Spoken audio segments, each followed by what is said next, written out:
Welcome to the Trader, a Spotify Top 10 Traitors podcast. My name's Matthew, and I am a 100% faithful fan of the multi-award winning hit TV competition series, The Traitors. This podcast features deep dives into every episode of the show, as well as interviews with contestants.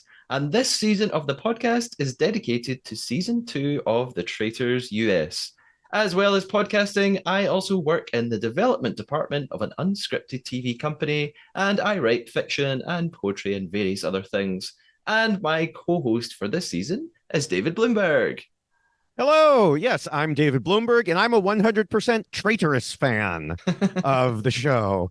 As most listeners know, I've been covering reality TV for over 23 years, online, in newspapers, on my own reality TV websites, on podcasts, on TikTok, on YouTube, on Instagram, on Twitter, you name it, I'm there. And yeah, other than that, I'm retired. So that's why I can do everything that I just listed. Yeah. And today we are going to be looking at episode 7 of the Traitors US season 2. And this episode of the podcast is a little different again because David and I have a third guest co-host who will be very familiar to international Traitors fans. Let's meet her.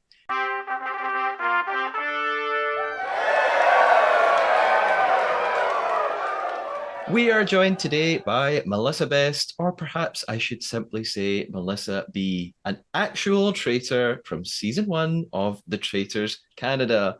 Melissa, finally, we kind of meet sort of online. Welcome to the podcast. I'm so excited. Thank you for welcoming me here. I have been listening to this podcast. Now, anybody listening, keep listening. Don't take this don't take it as a warning, but I've been listening to this podcast since I was contacted to be on Traitors Canada because I thought, okay, I need footnotes. I need some opinions. I need a play-by-play on what I should do. Now, I won't spoil anything, but I didn't do everything that I heard. Let's just say that. But I've been so excited, like literally listening to you for weeks, moving into Traitors Canada and just thinking, oh my God, I can't wait for this to air and be allowed to tell Matthew that I'm on this show because I would listen to you every day. So I'm just very excited to be here. Yeah, you had sent me a couple of messages online. I just thought you were like a fan, but then it turned out like you were actually on the show, so I can't believe it. And you've been on this podcast before with David, but for some wild reason, I was not around. I don't know what I was doing. I was on a cruise ship, or I was in another country, or who knows. But we're here now, so I'm super excited. And well, I have to ask a few questions before we get going. Firstly, are you enjoying the season so far? What do you think? I'm obsessed with this season. I'm obsessed with this season. The only thing, it's giving me all kinds of regret that I didn't say you're a traitor bitch to somebody at my round table, because that just set me. And I'm really enjoying watching other Big Brother players' demise. As much as I am a big fan of Dan last episode when he went, my God, did that make me feel good about myself. So I'm really enjoying it. I'm really enjoying it. I feel like I don't really know what direction it's going to go. You think one thing's going to happen and then there's, a big twist, something changes. So it's a good season so far. I'm enjoying it. Yeah. And I guess this is a good place to point out that officially now the Traitors US has been renewed for a third season, which is very exciting. Good for us on the podcast because we can keep podcasting about it. So yay, something to look forward to. Something else I have in mind now, Melissa. You're bringing like a different perspective to this compared to David and I. Because you've been in the process, you've been on the show. Is there anything in particular that annoys you? Is there anything that people talk about that you think you just don't get it? You don't get what it's like from my side. Like what is it that most viewers really misunderstand about this show or this game? They don't understand how quick it is. It's one thing. I'm even jealous when I watched I watched these episodes of the US, and I get angry because I even feel like they have more time than what we did in Canada, because I'm watching them eat. Like when it was time for supper, like our meals weren't recorded. So those times when we would eat like supper and lunch, we had to eat those isolated in our rooms. So Okay. there was even less Ooh. time to talk about the game. So we would get up in the morning, we would do breakfast together, we would all do game talk, we'd do the missions, game talk in the car. And then after that, like when you're going to have another meal, it was like isolation. Like you couldn't talk game unless the cameras were there and you were being recorded. So people don't realize how fast, like these are long days, you're being recorded all day long.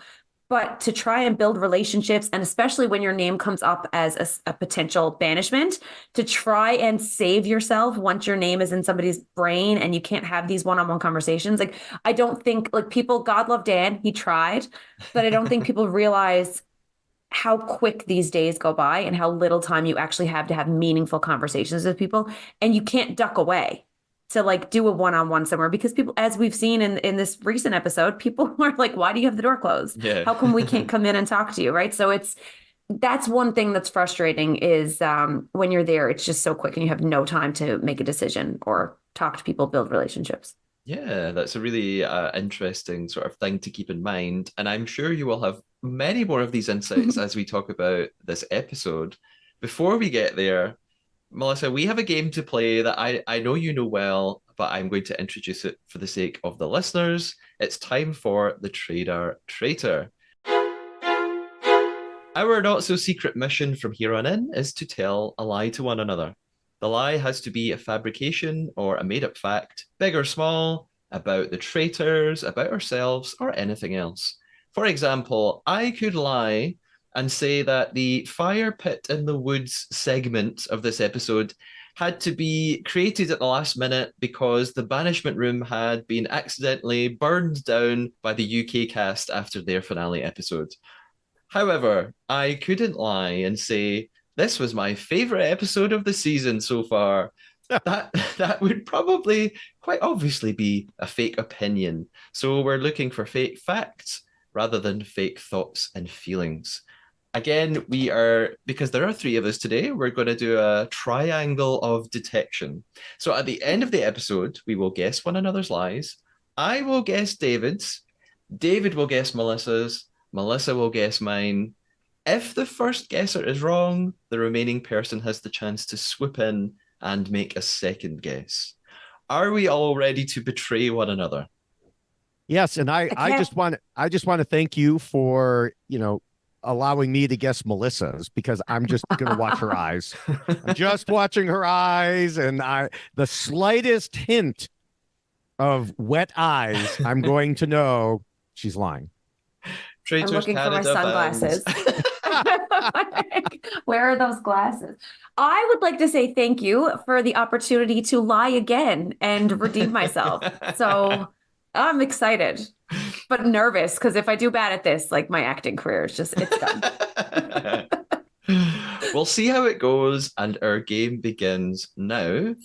And before we dive right into episode 7, David, I think you have some thoughts from a listener from the previous episode all about Dan. So what's going on here? Yeah, I wanted to share a thought from Spencer Watson. He co-hosted with me, I think it was the first Traitors Canada podcast episode, and I've been on his definitely non-reality TV podcast many times.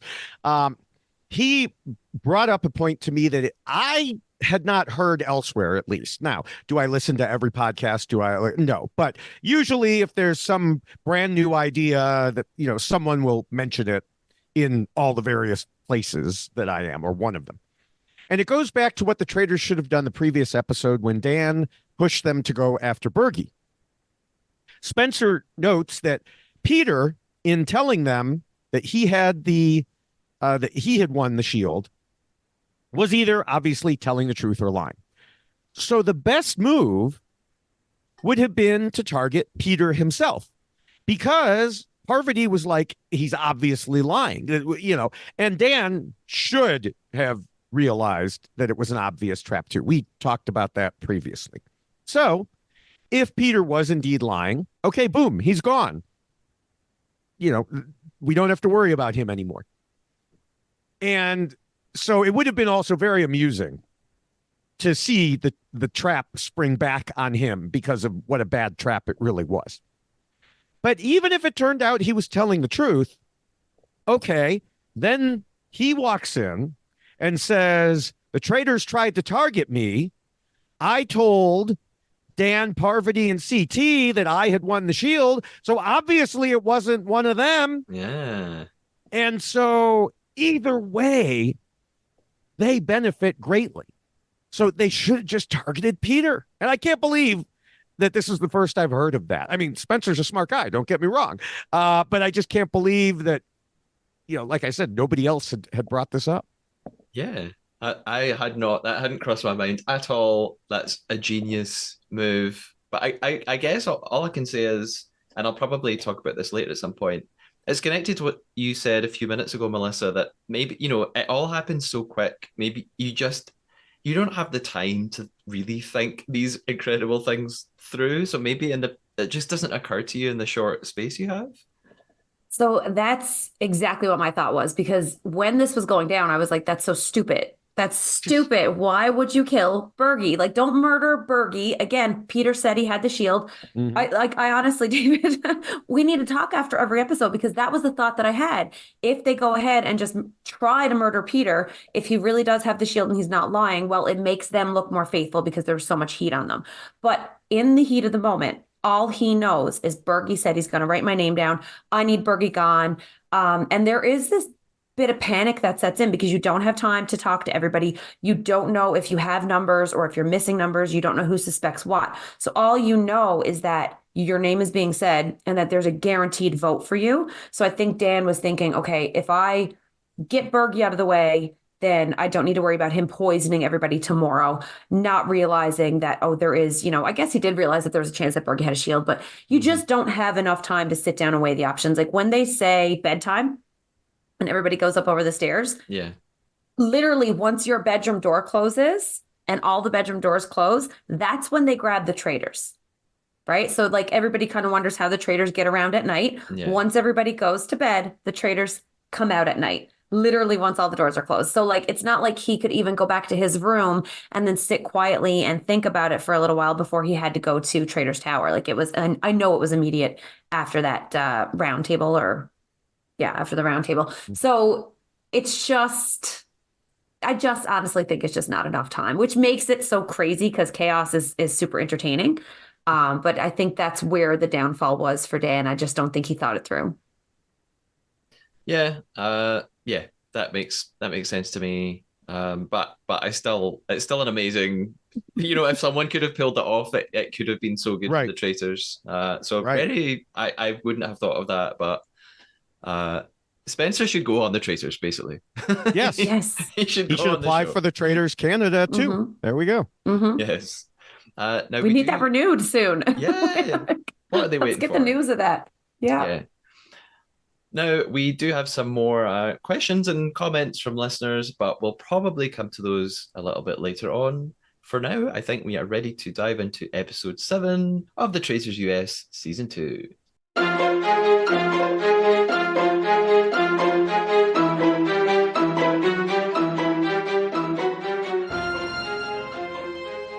I got to tell you, I think everybody must have signed. Now, it's supposed to, I know neither of you two are in the US, obviously. We could tell from Melissa's accent. But so it's supposed to come on at 9 Eastern time on Thursday night. It always comes on a little after 8:30 Eastern time. So everybody's like waiting, like, ooh, when's it going to come on? I tried to sign in to Peacock at like a little after 8:30 Eastern time. I couldn't. It wouldn't work on my Chromecast. I had to open it on my phone, which for some reason worked, and cast it to my television. So I think everybody jumped onto Peacock all at the same time. Mm-hmm. That's how popular it is. It's the news of that extremely renewal. Popular. Yeah, it really is. And some of that's just me desperately trying to watch like different devices. We start this episode with a recap then of the previous episode. We get a montage of the 4 faithfuls who've been banished so far in a row, followed by Dan most recently. They found a traitor. There's a little clip of Phaedra, and I'm wondering if you guys can help me out here. She says there's an alliance in that castle gunning for you and me. She's talking to Parvati. Mhm. I didn't really know what that was a reference to. I don't know why she said that, and I don't remember her saying it in the previous Peter, episode. Peter I think and it's just Bergie, Peter's Trishelle. pals. Yeah, there's like a group of five, Yeah. and I think that's what she means is Yeah. because they're definitely going for Parvati. And when Dan put the heat on Phaedra, because I know that there's a lot of stuff we don't see. So Trishelle has this new theory that Dan was trying to take down a traitor and feed them a traitor. God love her. Great, great pick. But I think that there was probably a lot that we didn't see, maybe where I feel like people that's been a discussion. I feel like there's been more than just Trishelle thinking that Dan was trying to feed them a traitor. So I feel like she's probably saying, okay, they're on to both of us. Like that group needs to be split up.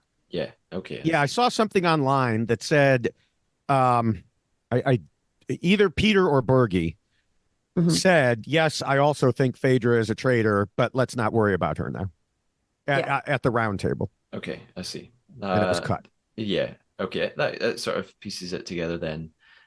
We also are reminded that Alan gave the traitors the offer of murdering someone or seducing a new traitor. Parvati suggested Peter, of course, and we talked a lot about this last time, David. Oh boy. Peter receives his offer, and I'm making my notes as I'm watching the episode, so I wrote pretty obvious what he'll do. Yeah. Little did I know. So we start again, we're back in Traitor's Tower. Parvati saying tonight we'll have a new recruit. So she's pretty confident about, Peter is about to walk in the door any minute. The door knocks, they jump out of their skin again. And then there's such a long pause to reveal the new traitor in speech marks, quote marks. I then kind of twig what's happening. I'm like, why aren't they showing us someone in a hood walking in? And I thought, oh, it's just Alan coming back. Alan coming back. And and yes, it's Alan, and he tells him that Peter has refused the offer. Phaedra is dumbstruck, as am I. And me. I, like jaw dropped. Yeah, I mean, I literally typed WTF. I mean, I never thought in a million years he'd say no because it was the dumbest possible move. We talked about how he would have them right where he wanted them. He instead he gets on his damn high horse and he's like, I'm a faithful till the end. I want to be part of winning the right way. I can't break my word. Well, then you shouldn't have come on a show called The Traitors, dumbass. I mean, come on. But it's so true. It was a dumb move to ask him to be a traitor. Yes. You're asking yourself to be found out and sent home like right away. And it was a dumb move for him, like to be given that golden opportunity to be the most faithful of all the faithful. Nobody thinks you're a traitor. To be offered to be a traitor. And I mean, he knew he was going to tell everybody he was offered to be a traitor anyway. He had that worked out. He was telling everybody after breakfast, just do that anyway, but accept it. And then you know who the traitors are. Continue to push Parvati out the door. There's nothing in that oath that says that you can't cut each other loose. You just can't be in the circle of truth and say, I'm a traitor and so is her and her and him and whoever, right? So like for him to just have this golden opportunity and know that everybody's in the palm of his hands and turn it down, I was like, you know what? You deserve to go home. That was stupid. Yeah, I mean, you said it perfectly, that, Phaedra said it was a terrible idea by Parvati. We've said it. Lots of people have said it. A few people have argued with us. They're wrong. But it's like you said, it's possible for both things to be true.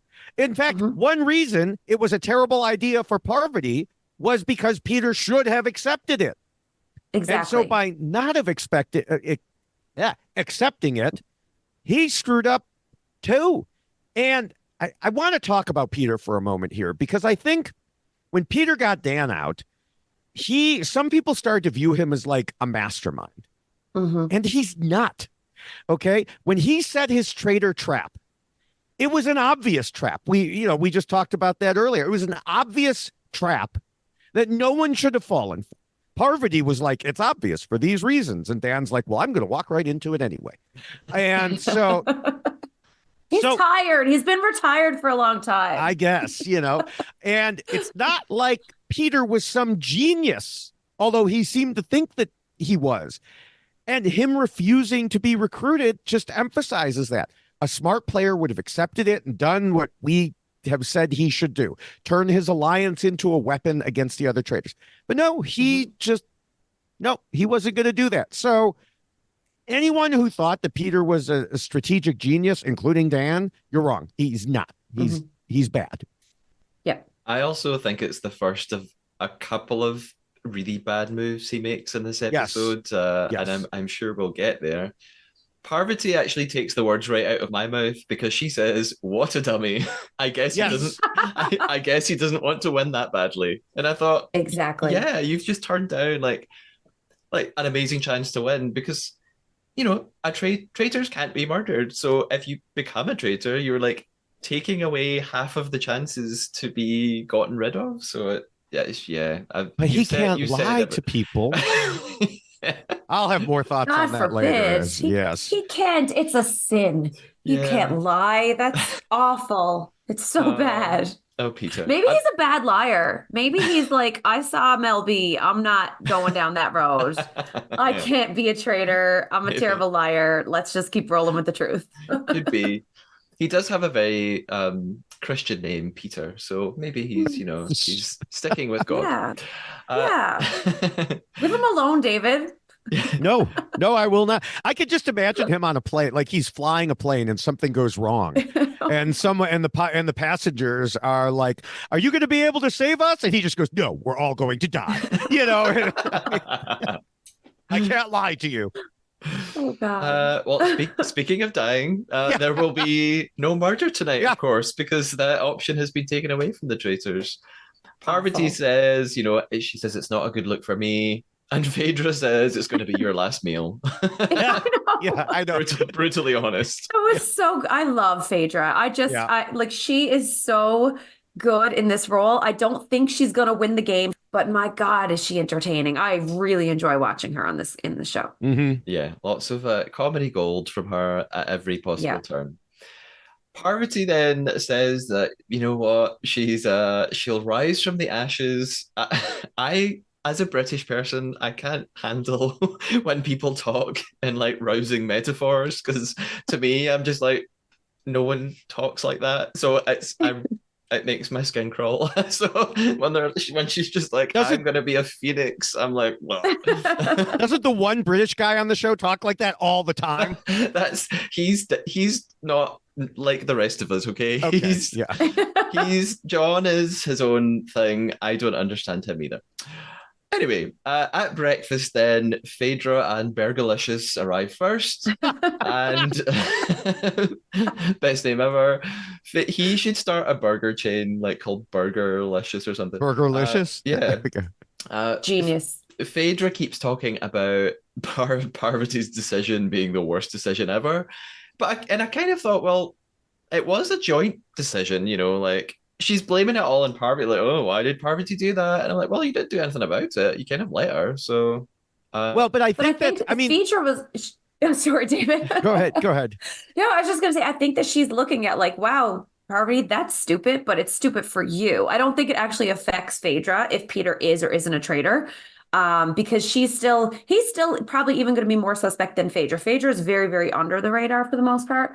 So I feel like, it's a bad move for Parvati because he's definitely just going to like shove her Mhm. out the door, but it's not as bad of a move for Phaedra. I mean, I think you're right, but I also think she's underestimating how bad a move it would have been for her because he Mhm. would have brought along his alliance, and right there, as soon as they took out, I mean, we'll get to Sandra doing the numbers later, but as soon as he, took out one or two, his alliance would rule the game. And yeah. so, Mhm. it It's true. wouldn't matter beyond It's that. why it And was so good for him to accept it. Right. Sorry, but like, Right. yeah, But I you think could have took all the Phaedra, money. yeah, the way she's been operating has mostly been, I'll just step back and let you guys do what you want Mhm. and make your mistakes.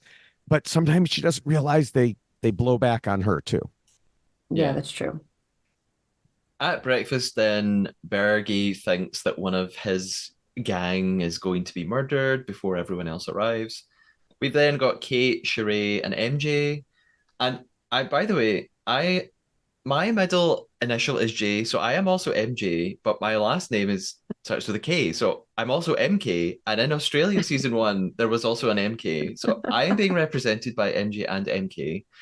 Bergie reminds us that his gang thought Dan was a traitor and that Parvati was their sort of next in line. And he says that beyond that, they're not really sure. Phaedra the whole time is making these like really comic cartoon expressions that I am killing myself laughing at. I don't think anyone else. Maybe she's just always like that, so they're like, "Oh, it's just Phaedra," but she's very expressive, and I enjoy it.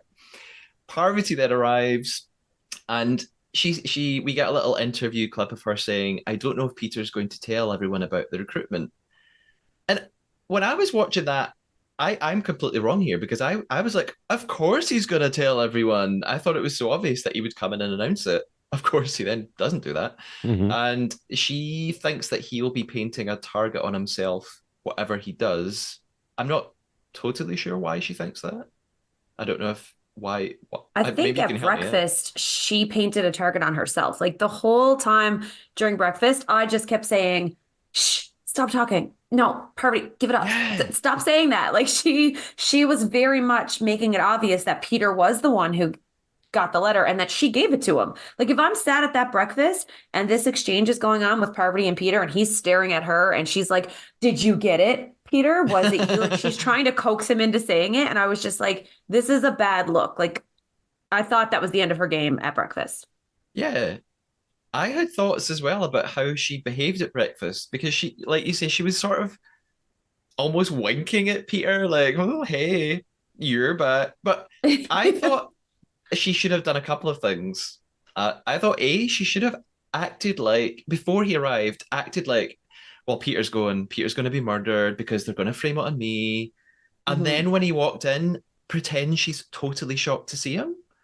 But she Mhm. does. She kind of just smiles a lot and doesn't. He walks in and she's like, hey, like, so Yeah, it's I what did Phaedra call her? Like the Ice Queen or something? Yeah. yeah. Yeah. It's like, I think right? I She's being think very she's cold. just and I'll say this again later probably, but I think she's just playing everything up now. It's like having a second Alan Cumming in the room. Mhm. She's just playing everything up. She's having a blast. She knows her game is over and she's just going to do whatever she wants to do. Yeah, Yeah. She's there for good TV at this point. yeah, Yeah, and to have fun. If she can mess Mhm. with people, if she could like poke the bear, then good. yeah. Yeah. Peter then goes ahead and completely proves me wrong because I thought he would announce to everybody, "Hey guys, I got over," and he doesn't. He just whispers to John, "There's something I'm going to tell you later," very ominously.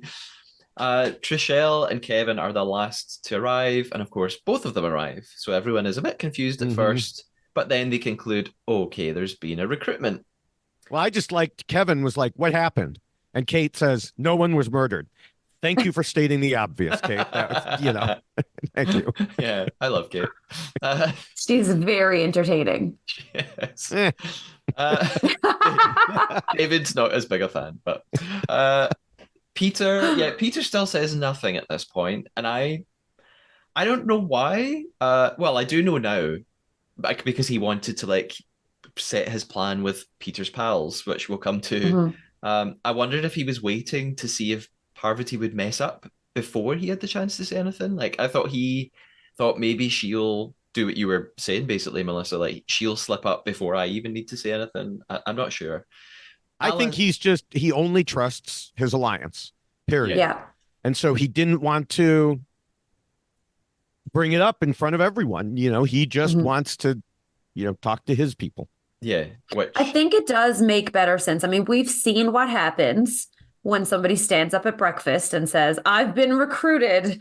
There was a letter and it Yes. had a seal on it." And like we've seen what happens when that happens. So I think that, like, moving forward, if anybody is recruited, to literally stand up and tell all of these eyes who have to decide who to banish that, "Oh, I was recruited, but I didn't accept it." Because there's twofold. So there's like, "Oh, okay, yeah, I was recruited." But to say that you don't accept it, even if you didn't accept it, is just not believable because everybody who's there I mean, there's like what? Usually there's a cast of 22. There's maybe 2 or 3 people who are like, I don't want to be a traitor. Mhm. Most people on the show always say they want to be a traitor. And then they're like, if they're not picked at the beginning, they want to be recruited. No matter what they say, they want to be recruited. So to look at somebody that you're playing Quentin would have against, left the show. Quentin would have left the show. Peter apparently probably would have left the Yes. show if it was a, Yeah. if he was forced to, if it was an ultimatum. But most people will say yes. So when you're looking at somebody and you're like, I was recruited, but I said no, when the person you're talking to would most likely say yes, Mhm. I would not stand up and say that to the whole room full of people because you're putting a target on your back. So I definitely think it was a good move. But I don't know. I think that's probably why he did it. That's what I would do. Yeah. I also think as much as Parvati was playing everything up, and I think Peter, and this goes along with what I said earlier, he's just gotten too big for his britches. He is thinking Yeah. so highly of himself. And I mean, Parvati talked about wanting to wipe the smug grin off his face. I do too. Yeah. I did too. I was like, stop grinning at her. Yeah. Him and Kevin. I don't know what it is about men named Kevin that I just can't get on board with, but let me tell you, whenever he talks on this show, I'm like, Chugh. Anyway, that's a whole other thing, but he just aggravates me. We can cut that out. No. Or leave it in. But no, there's Yeah. just something about Kevin. I think it might have been when he was at the table with Kate and he was like, Kate, are you not listening? Like that just Oh, hit me yeah, the that wrong was way. So yeah. he could do nothing right now. Now I'm like, you know what? No, don't talk. Alan arrives and tells them that he will not explain what has happened. And he gives them a little bit of a hint about the mission. He asks if a reality star falls in the forest and there's no one there to hear it, do they make a sound? And Kate looks disgusted. Yeah, the immediate zoom to Kate. You knew that was coming. The group then continue talking. They figure out that someone could have refused recruitment and they sort of theorize about this. And yeah, Peter keeps smiling at Parvati, and I've just written, it's very annoying. They have some discussions around the house then, and yeah, this Peter just drives me nuts here. He gathers his crew together, shuts the door, and he's with Kevin, Bergate, Trishelle, and John. He tells them about what happened, that he was offered recruitment. I just can't bear it all because it's so pretentious, and he's just he's affirming to them that he's going to take them to the end and he's got a plan. And I think a couple of things about this. I think first of all, we know they're faithful, and we know I just think trust no one. They're all too trusting. No, they of know one another. 100%. 100%. Yeah. 100%. But also, more importantly, no faithful in this game can have a plan to take everyone to the end. It's just so unrealistic. So to say at this point, I'm going to take you guys with me. No, you're not. Like you don't know who's going to get murdered or banished. So outside of banishment and your one vote, you have no control over who makes it to the end of the game, Peter. So unless you're a traitor. Well, no, he's up there on his high horse, and Yeah. I mean, it's also, besides being annoying for all those reasons, it's bad from just a strategic reason. There is no game that you should go on and be like, these are this is my 5-person alliance, and we're going to go over here and talk and be obvious about it. And then, other people are going to walk into the room. And when they walk into the room, we're going to tell them to get out. And it's just, I mean, no. This is where I think, go ahead. I'm so bad at cutting people off. Go ahead. It's okay. Sorry. I'm ranting. It's just, Phaedra walks in and they ask her to leave. And Phaedra then goes back to the others, and they're all sick of this behavior. And hey, I know we'll get to a little math, but Peter, do some math. 5 is not a majority of 12. yes, Exactly. And then, oh no, it wasn't. Yeah, MJ walks in and says she doesn't want to be left out. I thought she was just going to plant herself there. I wanted her to. She actually did leave. I know. Instead she leaves. I think she should have just sat her ass down and been like, no, you leave. I want to be here. Exactly. And I think this is where Peter made his big mistake, because I think at the beginning of the episode, I'm like, okay, I think Parvati's gone. Like, I think she's going to get banished tonight. And then, especially at breakfast, I didn't think she did a good job. But then when they leave breakfast and Peter takes his clique into the room and then closes the door, I mean, I call it Big Brother 101. But like, if you're conspiring in a corner with somebody and somebody walks by, the last thing you do is say, give us another minute. What you want to do is say, oh, good, you're here. Yeah, Come over and make something up. Say, talk up, change this conversation completely. Like if it's Parvati or Phaedra comes in, say, okay, Phaedra, here's what we're thinking. Last night, we definitely think somebody got recruited. Mhm. Like you don't need to tell them what you're telling your little crew, but like bring them in and make them feel included. Because the second that you make somebody feel isolated, they're going to want to get you out, whether you're good or bad. So I thought that like, and he does it twice in this episode. He also did it in the last episode. I Yes, really feel like this behavior is signing his death warrant. So, I like, hope so. regardless, I don't I'm think a he's going little to make worried when we get to the end, but it. yeah. yeah, agreed. And I mean, more than anything, he's just making himself a prime target for whoever the traitors are. So I'm Mhm. like, lay a bit lower. Like, geez. Yeah. Rein it in. Yeah. And of course, this is the segment where Phaedra names them the Peter Pals, which I Yeah. thoroughly enjoy and will be using from here on in. Yes. And actually, this is also the moment when Trishelle brings up what you had mentioned before, Melissa, that she thinks Dan was Hmm. throwing Phaedra out there because she is also a traitor. So she thinks they should Mhm. keep Parvati in the game, actually, get Phaedra out first because Phaedra has more allies, whereas Parvati's sort of a lone wolf right now. But Mhm. it feels like that's just dismissed by the Oh, others. it doesn't feel like it. It Yeah. is. I mean, that's Yeah. literally my note is Peter won't listen. Like Yeah. No. he is so full of himself. He believes he has all the right answers. He is leading Mhm. this crew. He's not going to listen to Trishelle. Mm-mm. Yeah. Isn't Trishelle a gamer? Like I'm not a challenge Yeah. person. I haven't seen the challenge, but like she's considered a gamer, right? I So mean, like Peter, God love him, you're the Bachelor. You had one idea that mhm. kind of hit. It could have went sideways for a number of different reasons, and it didn't really fully make sense. But okay, you got your play, and it won. It got Dan out, but like it doesn't make you the master of the game. Maybe listen to other people's opinions before moving forward. You know? Yeah, I mean, I'm not a huge Trishelle fan by any means, and I don't know her whole story. But yes, she has been on the challenge multiple times. Mhm. You have to be a gamer, at least somewhat, to be there. And she played poker too. So, Yeah. hey, Peter, maybe she has an important thought. Yeah. Just maybe. Yeah. Yeah. And I Nah.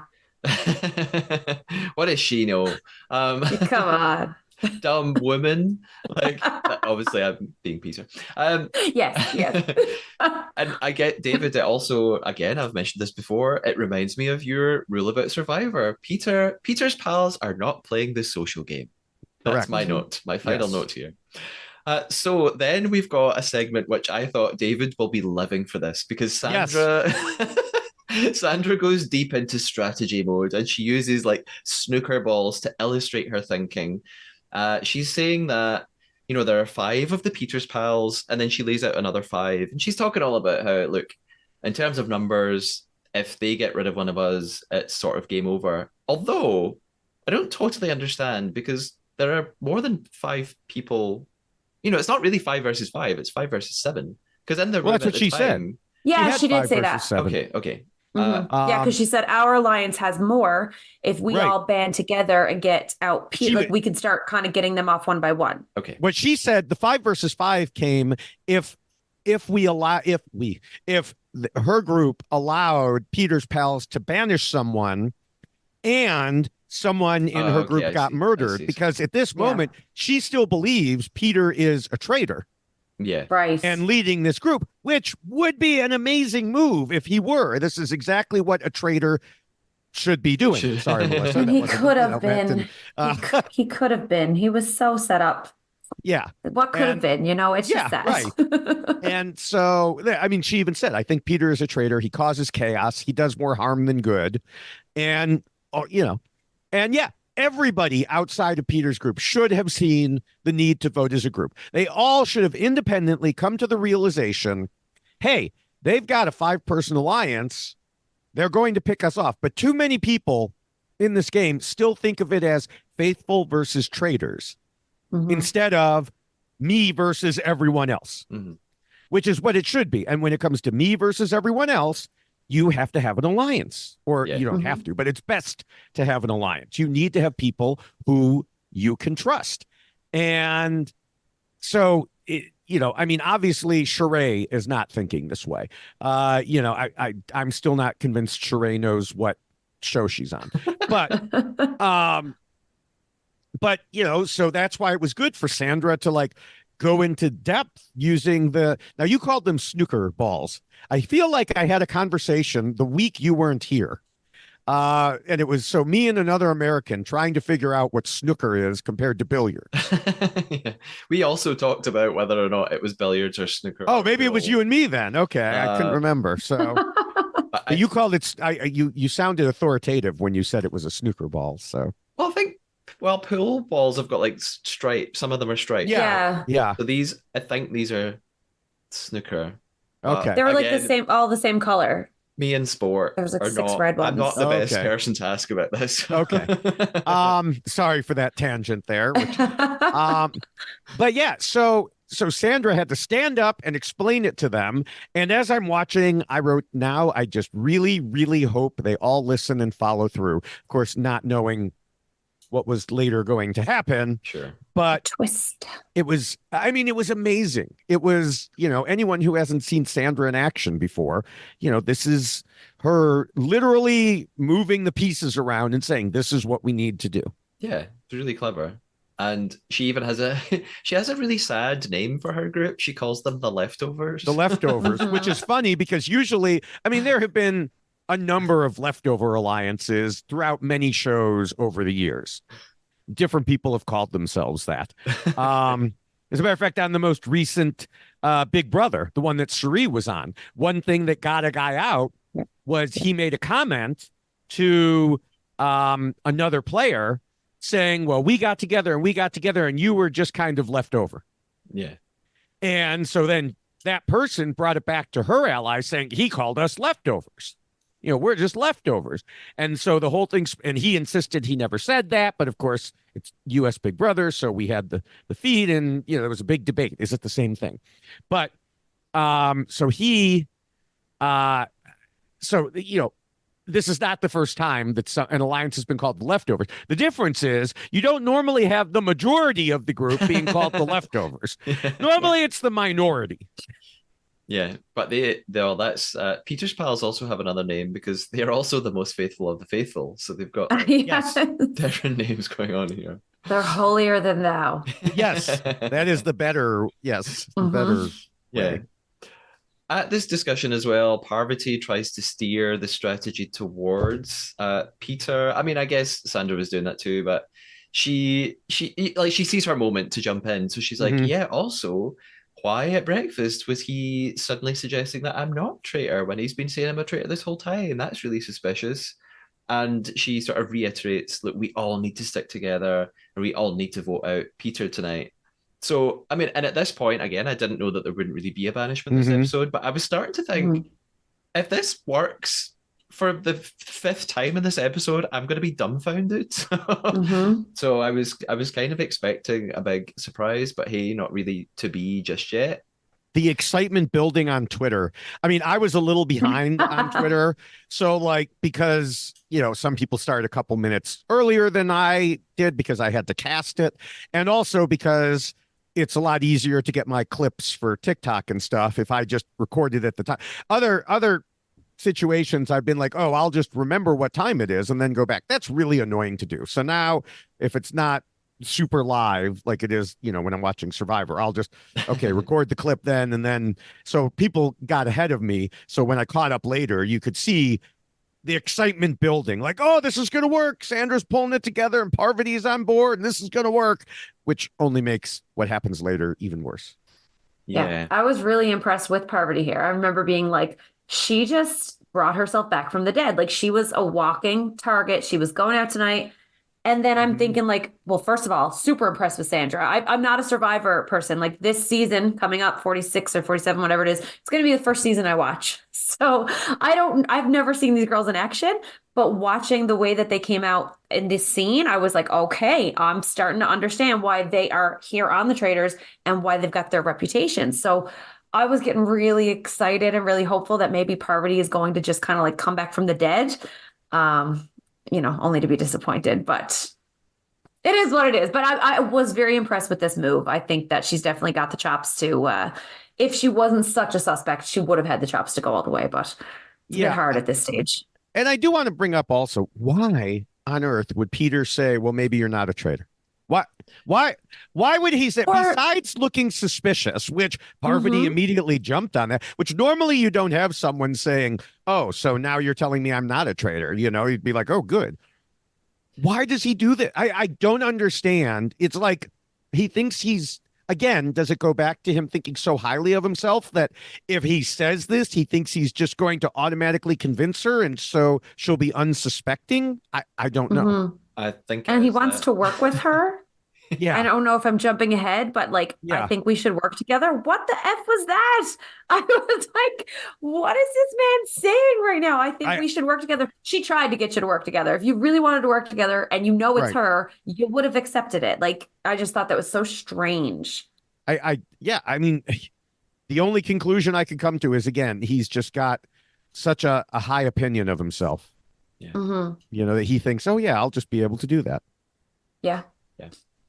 It's time for the mission for this episode then. And I'm not doing spoilers. If you've seen the UK season 2, you've seen this before.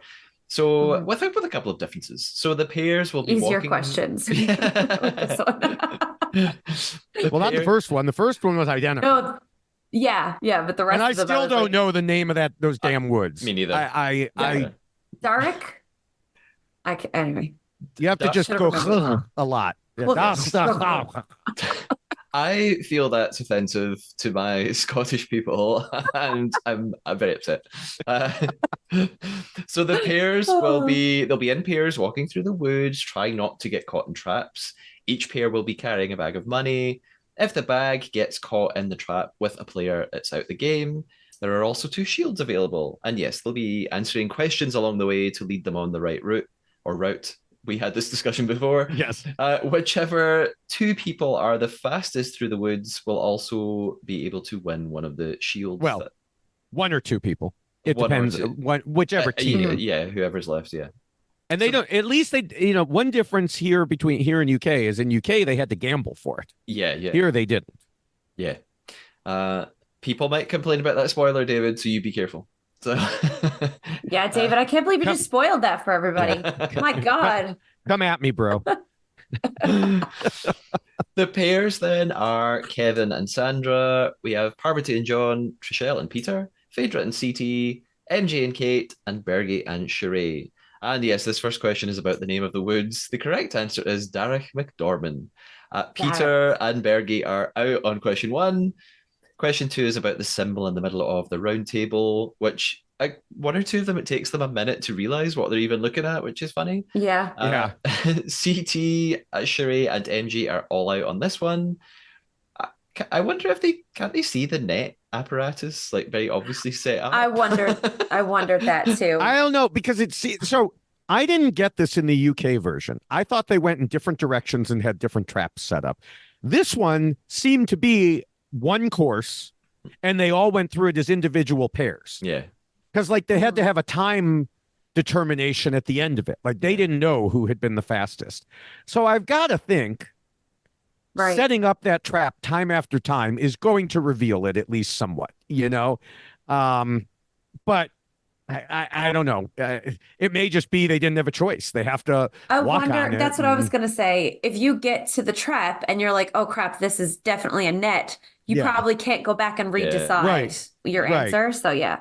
But I will say this was one of my favorite missions to watch. Normally the missions can be blah, but like I loved watching everybody get scooped up at like Kate. Kate's like, well, at least I'm clean. I'm just in a hammock and a leaf hammock. Like, it was funny. I enjoyed it. Yeah, I wanted to see Kate in the swamp. I wanted to see. That's what I wanted. I was very disappointed. I was also disappointed that Parvati was not paired with Peter so that she could see him flop into the swamp and at least momentarily not have that smug grin on his face. Yeah. I loved Parvati and John though. John with Yes. his like hands by his side running. That he's my Yes. favorite runner I've ever met. Him and I don't know if you guys are familiar with the American Office, the Office US, Yeah. and there's a character in it named Mose who runs like John. He runs with his hands by his side, and every time I see John run, that's where my mind goes. But I just love them as a pair. I was like, put them together more often. Like Yes. Parvati and John Yeah, they were are good. gold. Yeah. Mhm. I also liked, Phaedra took the $500 bag with CT because that way, if she lost, it didn't really matter. She says, "You can't buy a good pair of shoes with that." And I'm thinking, Cracked me up. I'm not sure all my shoes together equal to $500, and I have a fair amount of shoes. We clearly do not shop at the same stores. No, Yeah, she has I quite. like nice things, but I'm also very cheap.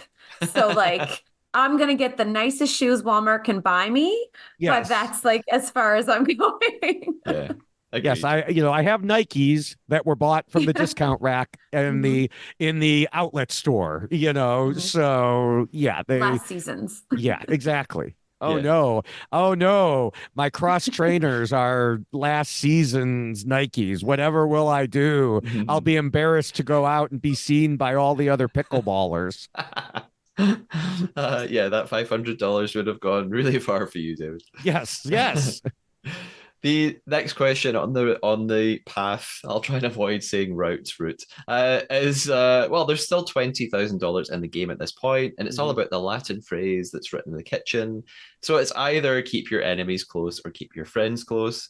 The funny thing is, like my educated guess would have been, oh, it's the enemies one. Surely that matches the game. So, but I it's would have not. gone with I would have friends friends. close, Mhm. and I would Oh, have assumed that there was another phrase somewhere oh, else And somewhere. that your said enemies and your closer. enemies closer. Right. I Yeah, guess, that's where yeah, my yeah, mind was going because the actual Yeah. phrase is keep your Right. friends close and your keep enemies your closer. enemies So when closer. because first I thought enemies, and then I went, no, no, no, it says close, not closer. So then Mhm. I went back to friend, but yeah, I mean, in the moment, I probably would have read that and went, yeah, enemies, and because it is really fast paced, and you're being timed. Yeah, yeah, So exactly. yeah, probably.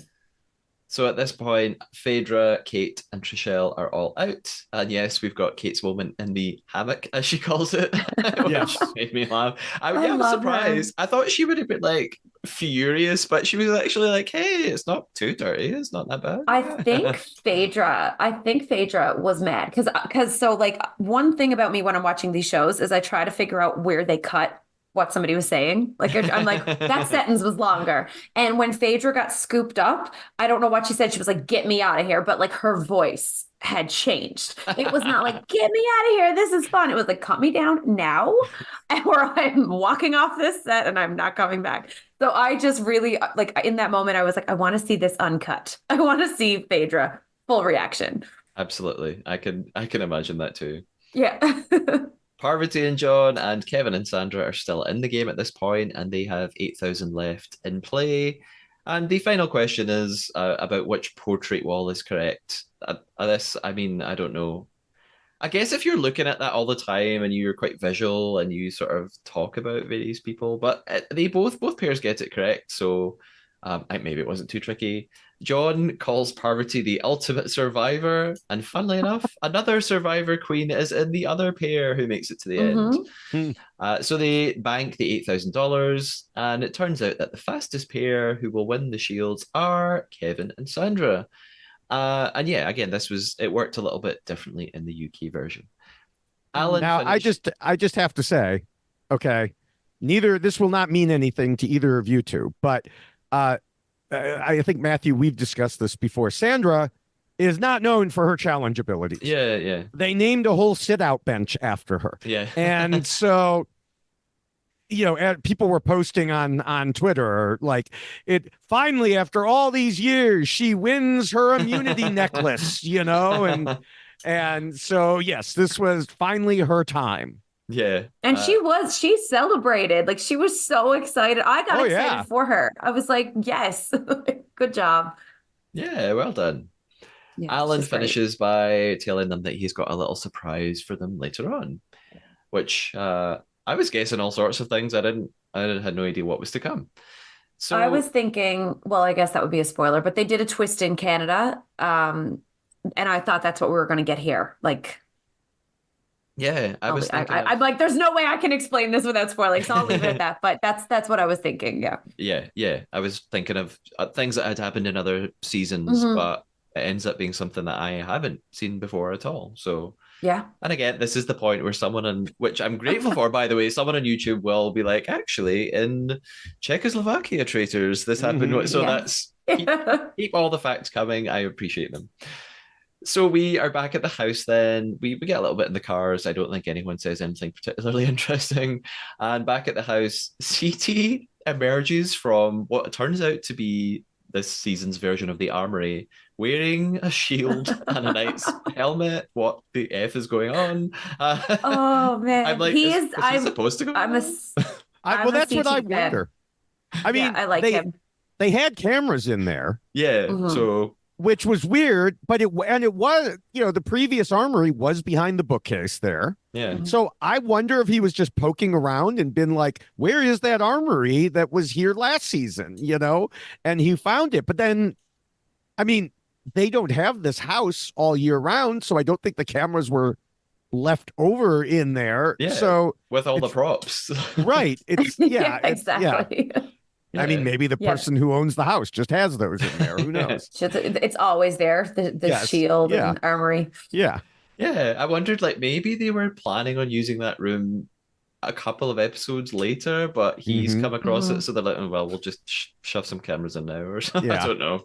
Hmm. Um, some of the women are talking and they are agreeing that they need to banish Peter tonight. And then Peter and CT are in the armory, and CT tells Peter that his name is on the block for banishment tonight, which Peter's quite surprised at. And then at this moment, which we mentioned earlier, he Peter brings in Parvati and Phaedra for a secret chat to ask their thoughts on banishment tonight. Phaedra's just like, no, I'm She's not so doing good. this. She's Yeah. so good. She's like, oh, I can't deceive. Oh my God, how dare you talk to me about plotting? I can't Yes. Yes. plot. I was like, my God, tone it down, Phaedra. Yeah, she's like, I feel so uncomfortable about this. And Yeah. Parvati's like, well, I'll maybe like air my thoughts tonight at the round table. I don't want to say anything right Hmm. now. And yeah, Peter suggests that they work together. Hmm. Phaedra's like, I'm out. She just leaves. She's Yeah. having none of it. I'm And wondering if this was Peter's attempt, knowing because now that we talk about it, I forgot that CT had given him the heads up that his name was out. yeah, And that's one of the things that's so hard about this show is that a lot of the time you don't know that your name is on the table until you get to the table. So I wonder if like that blind side of Peter, he was like, okay, if my name is on the chopping block, I'm gonna need to get some votes on my side. So maybe that's why he went to Parvati and Phaedra and started thinking like, okay, I know these girls are traitors, but if I can get them on my side, maybe I can convince them that we vote out somebody else and then, turn on a table or something. Maybe he was trying to save himself in I that mean, situation. I think so, but remember, he had also started it before CT said anything to him back at Mhm. breakfast when he's like, oh, maybe you're Right. not a traitor. I think this was just Yeah. his version of a new master plan to fool them because he was so high on himself from before. Um, Now, one person I'm not high on is CT telling Peter, like, CT, Hmm. you all agreed that the leftovers should stick together. Why are you telling Peter this? Come on, man.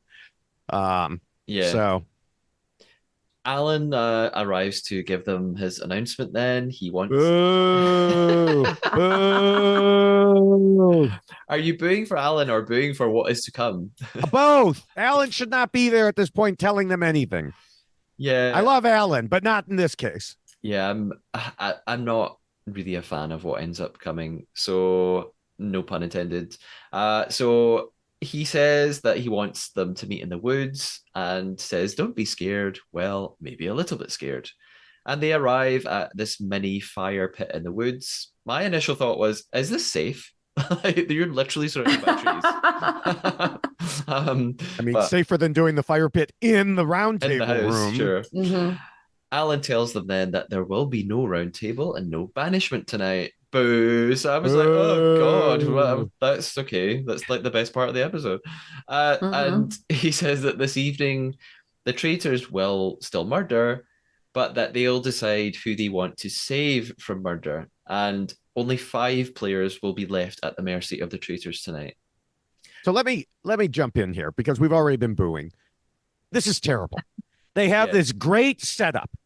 This is so Big Brother. This is so, they have this great setup happening. They finally there's going to be this clash. And you've even got CT wavering a little bit in the middle. And, it's going to be Peter's pals against Sandra and the leftovers. And they're getting all ready. And then there's a twist that makes everything go away. It's so Big Brother, US Big Brother, that they put these twists in, which they think will shake up the game, but instead it ruins what was going to happen. Yeah, I agree. My next note was just, why are they doing this? Question mark, question mark. Yeah, it feels like a bad decision from production to be like, oh, we need something else different. And I'm like, we don't need something else different. Like, the banishment room is always fascinating. That's enough. You don't need. I think they wanted to keep Peter around. Yeah. I think they're like, you know what? I think for ratings, it'll be funny to keep him in another episode. So let's. I don't think Peter does anything for ratings personally, but maybe I'm wrong. But just to keep this feud going. Yeah, because if he can't be murdered, and Parvati's not going to be murdered, if the banishment is off the table, now we've got 2 of them going head to head for another episode. Yeah, but this had to be planned out. I mean, just the way it worked, it was, again, it just sounds like a U.S. Big Brother. I can't speak to Canadian Big Brother, but it sounds like a U.S. Big Brother thing where they're like, oh, we're going to shake things up. And instead you make people play more conservatively, because that's what happens. It happens on Survivor too. Whenever there is a twist, people will shrink back from making any bigger moves that they were going to make. And it also just doesn't make sense to me anyway, from the standpoint of the numbers. There were 2 nights of no murders. They should be behind schedule, not ahead of schedule here. So it doesn't make any sense to me why they're doing this. They're going to have to catch up at some point, obviously. And so. Yeah. Someone sent me a message on YouTube or X or something, or an email. A listener said that there's some episode of some international version somewhere where 5 people disappear in one episode. Like 5 people through, I don't know how, I don't know what the mechanism is, but through like some mass murder or something, like 5 people go all at once. So maybe later in this season, they're going to catch up by doing some sort of like Game of Thrones Red Wedding type situation. Hey, I haven't watched Game of Thrones yet. No spoilers. Oh, spoiler. How many years ago was that? The Red Wedding is iconic. Iconic. I never planned to watch, so, but. Oh, you should. Nah, I tried. That's another podcast. We'll get into that another time. So what ends up transpiring then is that, well, Kevin and Sandra are already safe because they won the shields, but they also have the power to begin saving. So they have a little bit of a discussion. And, well, before they do, actually, Trishelle and Peter make pleas to be saved. I don't, maybe other people did as well, but they just cut it out. And Kevin and Sandra have their discussion. I'm sort of wondering, I tried to put myself in the position of someone in the game, and I get Melissa, again, you're the best person to answer this, because I was like, well, what would my strategy be? I'm thinking what I would want to do is leave potential traitors, like leave the people that I think are traitors in the pool of unsafe people to like test it.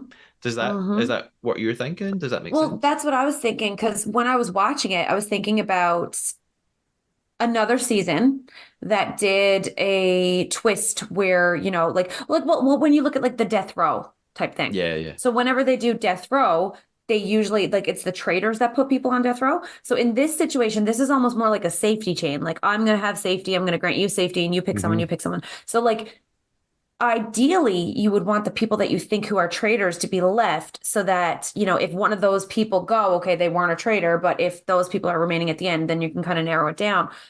The trick with this is that it's really hard to do that when every single person gets to decide who goes next. Yeah. So it's not like people collectively deciding. Right. So, at the Alexandra had it started in a really good way. She's like, I'm going to get Yes. somebody from my side. And she was expecting that they were all going to have the same brilliant brain that she has. And they didn't. Right. I mean, So yeah. like as they're trading off, they start going to the other Peter, the most faithful side, right? Which Yeah. And it was F's them again over. CT who screwed that up. Mhm. But yeah, I agree. You pick someone from your side to save, keep them safe. Yeah, it's a good point you bring up Death Row. I wonder if this is instead of Death Row. I think it Like, is. because if I'm thinking about that and we say, oh, well, Death Row would have, also been 1 week of nobody getting knocked out. It's just in a different way of, Mhm. instead of taking away 1 week from the traders, it's taking away 1 week from everyone. Mhm. So it'll be interesting to see if there's also a death row later in the season. Or you know what? I bet there's a dungeon. Yeah, I was thinking about the dungeon. So I bet there actually still will be, but we'll have to I don't see know. I that. feel like this is in place. I feel like this is in place of the Dungeon and Death Row. I think Oh, that they're maybe. doing this instead. Because how many episodes are left? We're at 7, Yeah, like maybe five four left, or four or five. five. Yeah. Yeah, I can't remember if it's 10 or 12 that they have, but Yeah. I'm assuming um 12, but maybe I'm wrong. Well, Canada I think had so. 11. Hmm. So yeah, it's probably 11 or 12, but they've got extra players, so maybe Right. 12. Yeah. Yeah. If anyone is wondering what is this dungeon, what are they talking about? Not a spoiler. In another version of the show, there is literally a sort of dungeon that some of the players go to. I do wonder if Mhm. maybe the producers were like, "There's no way we're making these. Like, there's no way these The celebrities are celebrities going to won't do sit in a it. dungeon for 8 hours. Like, they'll Hmm. just go. Yeah. Imagine Kate Chastain. She would just be Oh like, God. "No way, I I am not going Yeah. in that I would put dungeon." her in there. If I were a trader, I would put her in there just to watch her sit in the dungeon. That Eating would be the gruel. funniest part. She'd quit. She'd be like, "No, this is not why I Yeah, came back." I'm out. This is the breaking Uh, point. yeah. Yeah. Yeah. So I mean, Sandra picking Sheree. First of all, she's on her team or in her alliance. Sorry. I sound like Peter on my team. Um, and let's face it, there's no way Sheree was ever going to be a target anyway. Mm-mm. Um, and yet MJ was all upset about it. And it's just like, why? Why are you what? Yeah, but that's only the beginning of people getting upset. Yes. Yeah, Sheree goes on to choose Phaedra, who then gets upset because well, she says like they're close outside of this game. They've had a friendship for over 20 years. Hmm. Phaedra chooses next, and Parvati's sure it's going to be her. And of course, it's not I going to don't be know her. why she thought it was Yes. going to be her. They don't have this bond in front of people. Like they're traitors.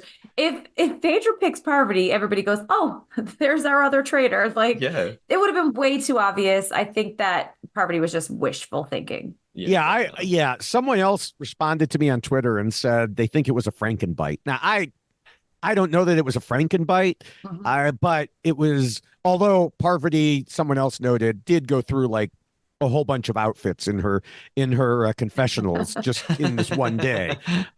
So maybe it was a Frankenbite from some other time, Yeah. but it yeah, if that was true, I don't know why she would ever think Phaedra would pick her. Yeah, and yeah, I guess if it's true, she was just thinking in game mode and Yeah, like Yeah. uh, yeah, wrongly assuming right. that Phaedra's Mhm. like her Hmm. alliance as a traitor, but yeah. So Phaedra, of course, then chooses not Parvati, she chooses CT, and then Which cut. made more sense. It really did. Like they've got the bond, right? That made Right. way more sense for her to pick him. Yeah, Yes. and cue another like misdirected interview clip. So Trichelle's like, "There's no doubt in my mind, CT's gonna save me," and Yeah. I'm like, "Well, if they're showing you saying that or letting us hear you say that, Obviously. we know that that's not going to happen now," Right. which Yeah. makes really fun TV. Oh And yeah. of course, he goes ahead and chooses John. which leads Which, to Trishelle which, having a meltdown. I mean, Yeah. first of all, he's the one who now breaks with the go at, keep our own alliance safe. Yeah, Mhm. yeah. Second of all, why the hell does CT feel John is so important to the faithful? I mean, More than Trishelle, who yeah, figured out that Phaedra is the other traitor. yeah, But but John is you're so right. important. I mean, yes, John is obviously faithful. Fine. So what? He's also obviously clueless. He doesn't know what's going on in this game. He has no I idea. He is going to be brought to the end as a stooge. mhm. So yeah. I mean, for CT to be like, oh, he's so important. No, he's not. I think the catch here, I think that CT doesn't fully trust Trishelle. I think, Yeah. friendship level, yeah, we're great friends and we're going to the end, but I think that there's a part of him that's like, she could be playing me. She could be a traitor. So I think he picks John because he knows for a fact in his 100%, John is 100% a Yes. faithful. And I think that CT is just going based on his gut when he chooses John over Trishelle. But But who like, cares if Trishelle either is a or. traitor? If you Mhm. save her, you're not really saving her. Yeah, yeah. Yeah. And you're reaffirming to her that you're close to her. So you are protecting yourself in the future. If Yeah. you're CT and you think Trishelle might be a traitor, great. Go to the end with her and vote her out then. Yeah. Banish her at the fire. Yeah. That's the ultimate faithful way. Like that's what you Yes. need to do to win as a faithful. Be really, really stupid or act really, really stupid. Those are your only ways to win as a faithful. Yeah. So at this point, we're left with Trishelle, Parvati, Bergie, MJ, Peter, and Kate, and one space left, one sort of safe space left. Peter pleads again. He says that he's an enemy to the traitors, so therefore he thinks he's a target for murder. Trishelle pleads her case a little bit as well. She says something like, she wants to play the Mm-hmm. game to the end. And John chooses Peter. I sort of thought, of course, he chooses Yeah, Peter. there was no doubt in It my was mind. obvious. It was Yeah. obvious. And like, so when Trishelle was doing the please save me, she did that for every single person. And it had me drove because, like, I can remember I got into a fight on my season with Crystal, and they don't show it, but I can remember, like, when my season, the round table, I don't know if it's a spoiler, but everybody knows by now I didn't win. So we'll just say that the round table where I didn't win, What? my season, yeah, you could tell by my not $500 shoes that I didn't win our grand prize. But when I did get banished, that round table, I remember Crystal, every time somebody would bring up something, if it was in my defense at all, she would have these little comments where she would be like, "Oh, that's deflection, and that's obviously a lie, and they're saying this because of this reason." And I remember at one point, I just turned to her, and I won't say the word I used, but I basically said, "Will you just shut up in the middle of the round table?" And while Trishelle is there, and they're all going around the fire, and she says something to every single person whose turn it is, I felt that come back up in me again. And I was like, will you just shut up and let them pick? Because they're either going to pick you or they're not. They probably would have been more likely to pick Trishelle if she didn't have to beg for it, Yeah. honestly. Yeah, she lets her emotions just sort of Yeah. get the better of her from Mhm. here on in, really, for the rest of the night.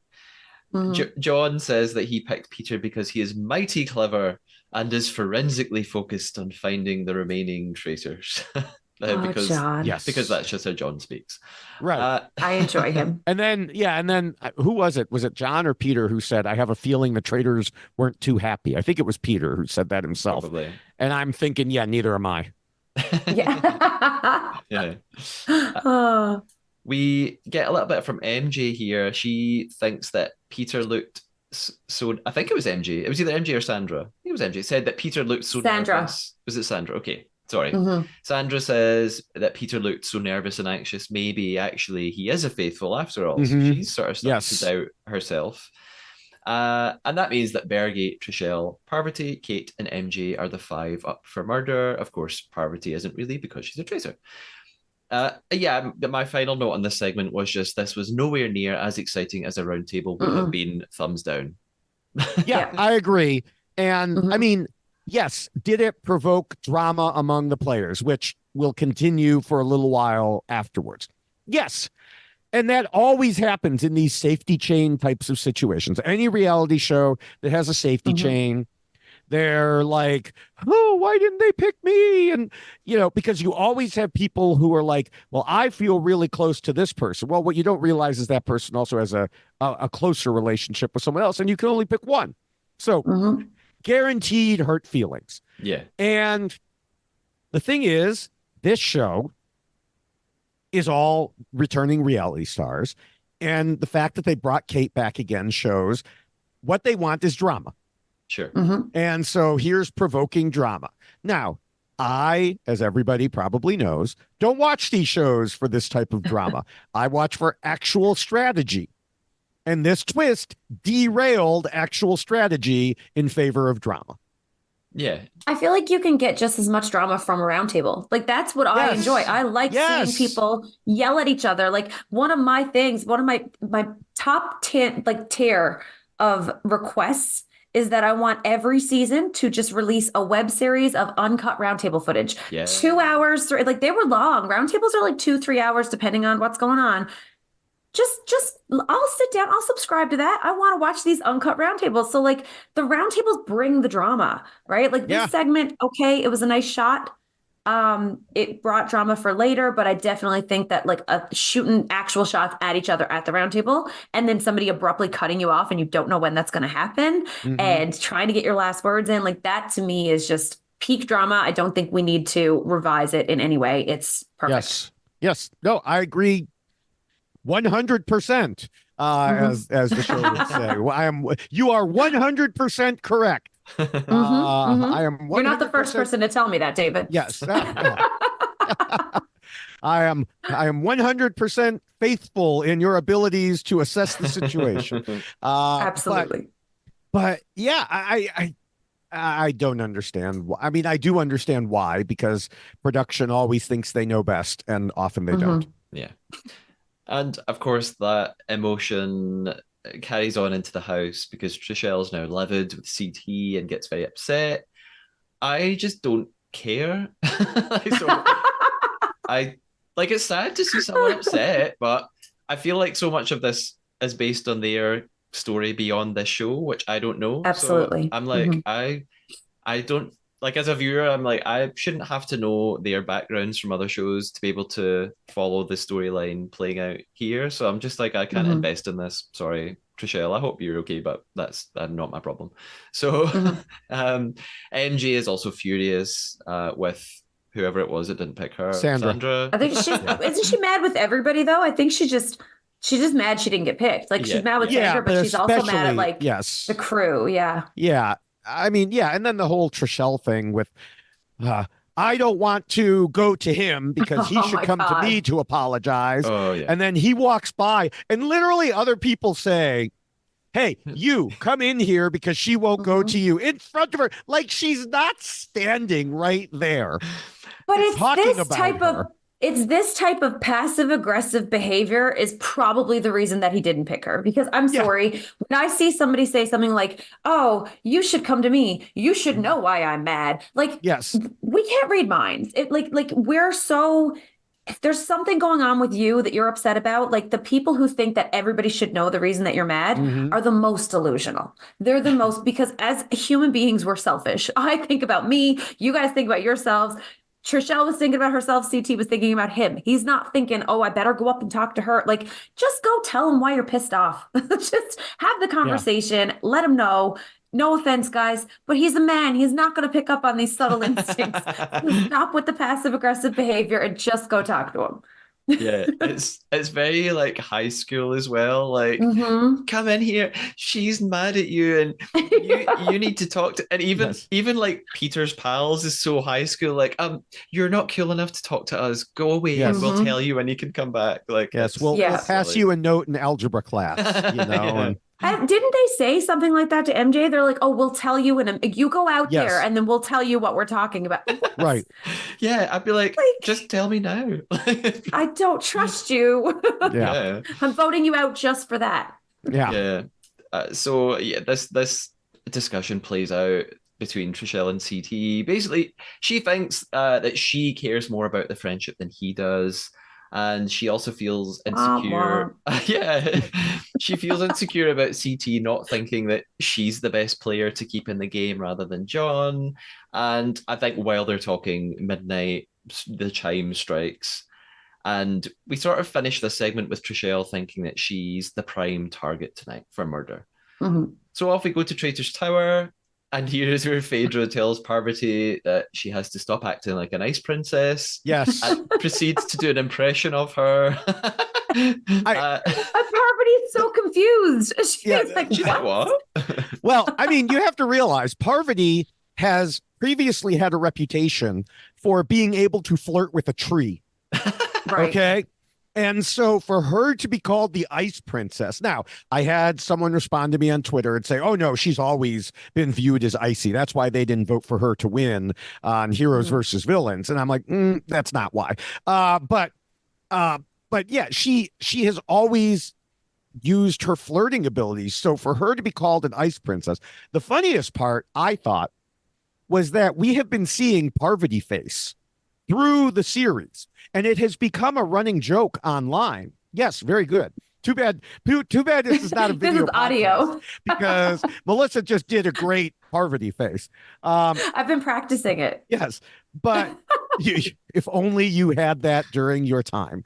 Oh, listen, the regrets. Yes, and so for Phaedra to do this as if she almost knew that this was going to be a thing in social media, that was just the icing on the cake for me. Yeah. Phaedra tells her that she needs to be more lovable as well. Yes. Mhm. Yes. Which made me laugh. So they then start to talk about who they're going to murder. They're really annoyed that they can't kill Peter because So am I. he's yeah, they obviously they describe him as being like a mafia leader at this point, and it's really frustrating to them, obviously. So they go through the options. They talk about Kate and they say, well, no one suspects her of being a traitor, so she would actually be great to recruit down the line, possibly. They briefly mention Bergie and say that he's a yes man. I think what they mean is that he's not really a threat. Mm-hmm. He's going along with everything Peter says. So if Peter says jump, he's like, how high and in what direction? Yeah. Yeah. MJ. By the way, you mentioned them recruiting Kate down the line. Talk about maximum chaos. I want this to happen. This is too. the narrative we need to see. Me too. God. Kate and John. I want Phaedra and God. Parvati out and Kate and John to be the last traitors and like John to take it all. Come on. Write me a better story than that. I don't think any of the Brits want John to have more money is the problem. No, we don't. But I mean, I really sort of morally don't want Kate to have any more money either. But well, true. For TV's sake, I would love it. Yeah. It would make good TV. Yeah. They discuss MJ and they say that she probably won't get banished. So, but they also can't recruit her later and use her as a sort of scapegoat because they just think, well, no one's ever going to turn on her. They talk about Trishelle and they say, well, she's in Peter's pals. And I'm thinking, like, yes, I think maybe I'm jumping ahead. I think get rid of Trishelle. And I think that's 100%. My prediction is Trishelle is going. So since we're there, my prediction is also that Trishelle is going because I don't think they would have shown so much of her pleading for it. Exactly. It reminds me of a scene in an unnamed recent season where there was a decision between who could win and get the shield. Exactly. And one person was like, well, it's okay, you do it. And of course, what happened? And notice that person said, well, it's okay. They weren't whining about it. But I think it would be better. Okay. If Phaedra knew that Trishelle was trying to get her out, then obviously getting rid of Trishelle is the better idea. To our knowledge, Phaedra doesn't know this. So without that, I think Bergie is a better target because he is, Peter's lapdog. Yeah. And I think Trishelle is more bendable, and I think Bergie, if you can't get Peter, get the extension of Peter. That makes sense. Melissa, predictions on who you think will go? I think definitely between Trishelle and Bergie, because the other two, I don't even know why they're. I mean, I think they just have to discuss them because they're in the mix. Yeah. But Right. realistically, the other two are on the side that's not Peter's side. So I think what you need to do is narrow down who's on Peter's side, which is Trishelle and Bergie, and then figure out who would be the best one to murder. So, if you murder Bergie, yeah, he's Peter's yes man. The other thing with Trishelle is that I feel like Trishelle would be the more chaotic of the two to murder because it is a little bit, it's expected to murder Bergie. There's not going to be any more heat on Parvati than what there already is now. But if you go ahead and murder Trishelle, it leaves everybody going, why Trishelle? Right. Then I think that there could also be some sort of chaos mixed in there with CT because she had some drama with CT. He didn't pick to save her. Maybe then they can try and float his name out there and be like, well, why didn't you pick her? You've got 20 years of friendship with her. Mm, Maybe CT, because his name has also been floated around as a traitor. Maybe CT really is a traitor, and maybe Trishelle was onto him, and that's why he didn't save her. And you know what I mean? Like, I feel like Trishelle would be more chaotic. It would cause way more confusion, and it would also leave more doors open to frame other people. If they murder Bergie, it's still very like hot on Parvati's tail. So I Yeah. think Trishelle is a better murder. I don't know what they'll do though. Well, and that's I don't know that they murder her. yeah. They may go after Bergie. So, And but I think Trishelle would be the better one. I saw some suggestions on Twitter that they should murder one of the leftovers, like MJ. They would Mhm. still have a 6-5 advantage over Peter's pals. And they could claim, like, kind of like we were talking about at the top of the episode, Spencer's idea and yours, was, they could say, well, we wouldn't have killed one of our own allies. Mhm. So obviously mm, it's not us. It must show that Peter is the one and yeah. put more of the idea that Peter is there. But See, the problem is, to my mind, it leaves only a one person advantage. You never Mhm. want to leave it to just one person. Just ask the players on Australian Survivor about that over this past week. And really, any reality show, you never want to leave it to one person who could flip the whole vote. And we know CT is already wavering. exactly. Sandra might be wavering. Mhm. So, no, don't leave it to just one person. Nail someone on that side. And then you could just say, well, clearly Peter did it because he wanted to take suspicion off of him. Flip the whole idea on his head. Yeah, Yeah. absolutely. Because I think same thing. If you murder somebody from your own side, CT was my first thought. If they murder from their own side, CT already gave Peter the heads up that his name was coming up at banishment. So, Right. I understand that they don't know that, but like as an audience member, like don't do that. Yeah. Like, stick with Peter's pals. They've got this. They're the most tight knit. So like even though it's like our alliance versus theirs, it's not. It's our leftovers, our numbers that aren't Mm-hmm. in this alliance, but we're not tight and they're tight. So Right. definitely chip away at the unbreakable bonds because even if, like the alliance that's kind of floating around and they're not as tight, that 5-person alliance is they like each other more. They're just going to try to get to the end, even if there are Right. traitors there, right? They're just Right. they're just going to stay together till the end and then figure out who the traitors are and try to get the most money in the group. So Yeah. everybody else is expendable. Yeah. And then as far as what, you were saying and what Parvati herself said, she said, I hope this decision doesn't put a bigger target on my back. And I'm thinking, yeah, you can't possibly have a bigger target on No, your back. it's big. It's your whole back. You're a walking bullseye. Yeah. Yeah. I guess one final suggestion is, and I apologize if one of you just said this because we just said a lot, but another reason maybe for not going for Bergie is if their plan is to make, and I think this is the plan, is to make Peter look like he's the traitor, it Mhm. might be less believable for everybody else that Mm. Peter would kill off Bergie. Like, True. so yeah, like keep Bergie around so they can be like, oh, look at him keeping his pal with him. Like, Mhm. that's a bit suspicious, that sort of thing. Yeah. Yeah, They can always that's be like, true. "Oh, I'm not surprised that Bergie walked in Yeah, because it's yeah, obviously Peter, Yeah. like absolutely." yeah. Yeah. So, we have a few Burgalicious. things. Burgalicious. We have a few things left to discuss. We've got some listener questions and comments that I'll talk through and ask for your opinions. A couple of questions on Spotify episodes. So one is from Lena Rodriguez, who asks, I'm kind of, well, I don't think we did talk about this actually, and I'm going backwards a little bit. She says, "Do you think Dan?" I'm saying she. I'm assuming she. Do you think Dan spoiled the game by exposing Phaedra as a traitor? I think no, because you didn't Right. really expose her. No. Any thoughts on that? Yeah, I agree. I've had some people comment on my TikToks to say, Dan is such a dirty player. He was just mad at Phaedra, so he exposed her to everyone. It's like, no, Dan tried to make a move. It was a dumb move. It was a bad move, but he tried to make a move. He wasn't out there trying to get revenge. That's not the type of person Dan is. And the people No. who are saying this clearly don't know Dan from anyone else. And so, no, Yeah. he wasn't trying to ruin her game. He was trying to save his own game.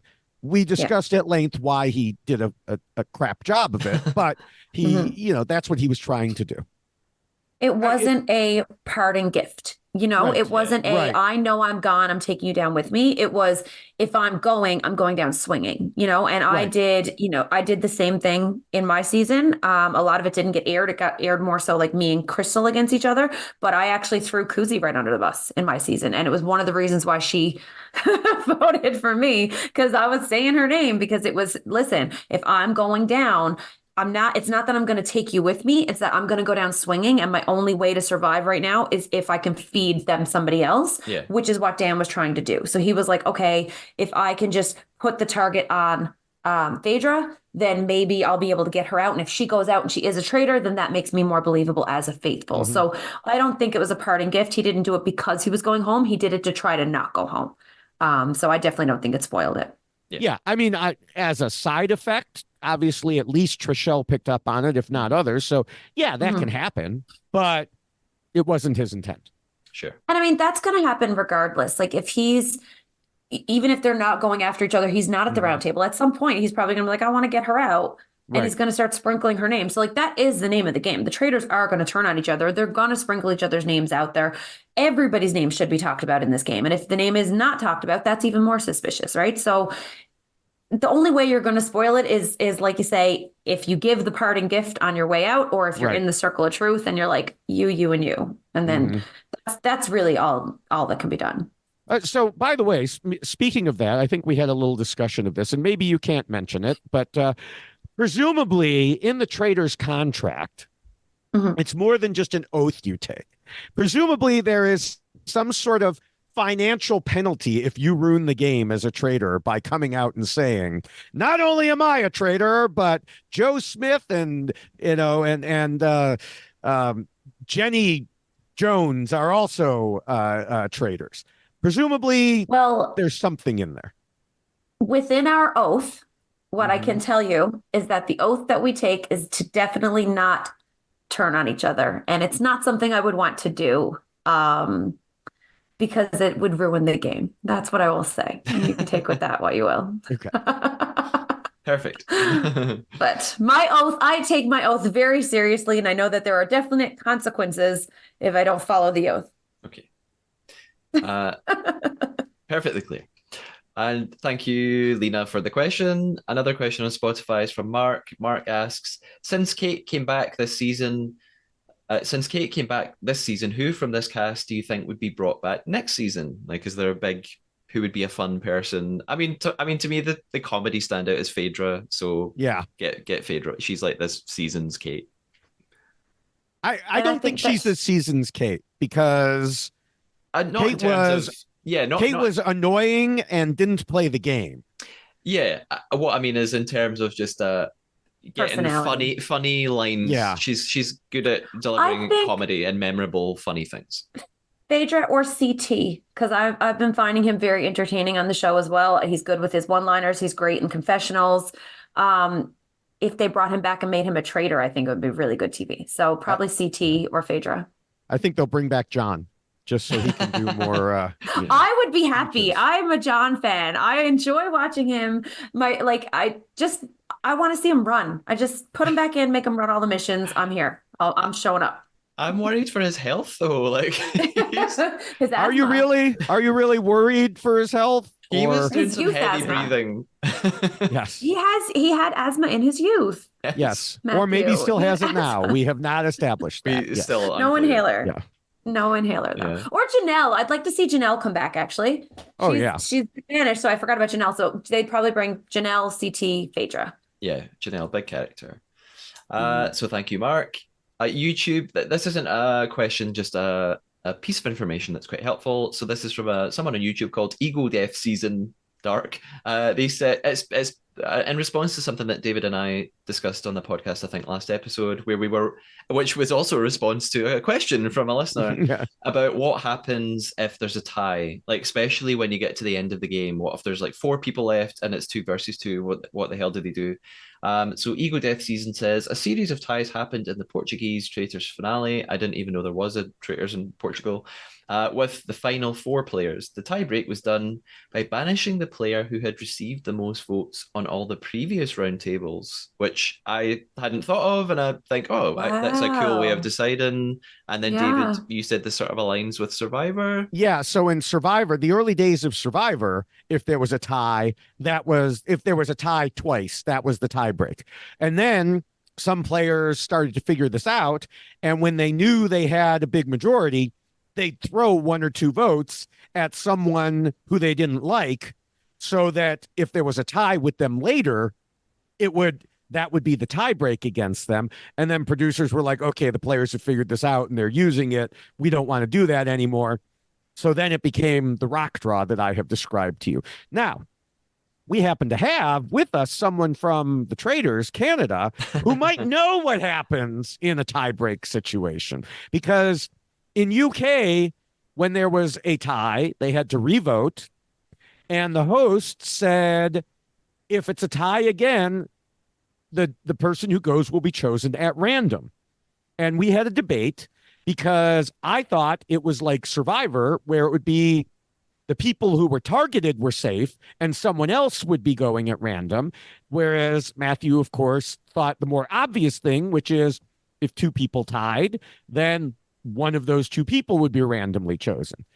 So we leave it to you, Melissa. What is the answer? Here's where I wish I had a better memory. I'm not gonna lie.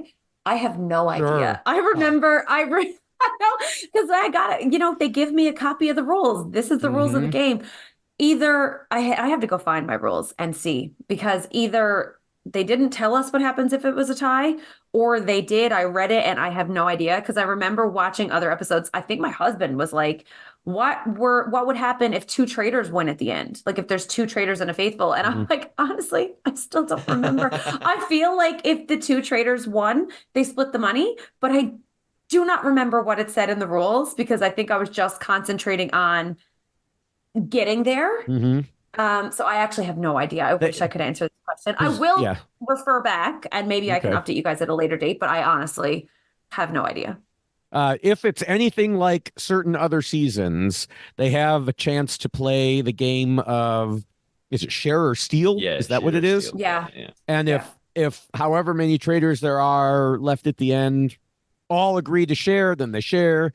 If one agrees to steal, then they steal it. And if more than one steal, then If they all nobody. steal, yeah. Yes. Then Ridiculous. then the show 'cause I steals it think from them and they get nothing. they get nothing. I think with Canada, I don't know if it's just the reputation of all these nice Canadians. I feel like if 2 traders get to the end, that it's the same as like if a bunch of faithful. Mhm. But I don't remember. I have to look it up. But I'll have to let you know at a later date.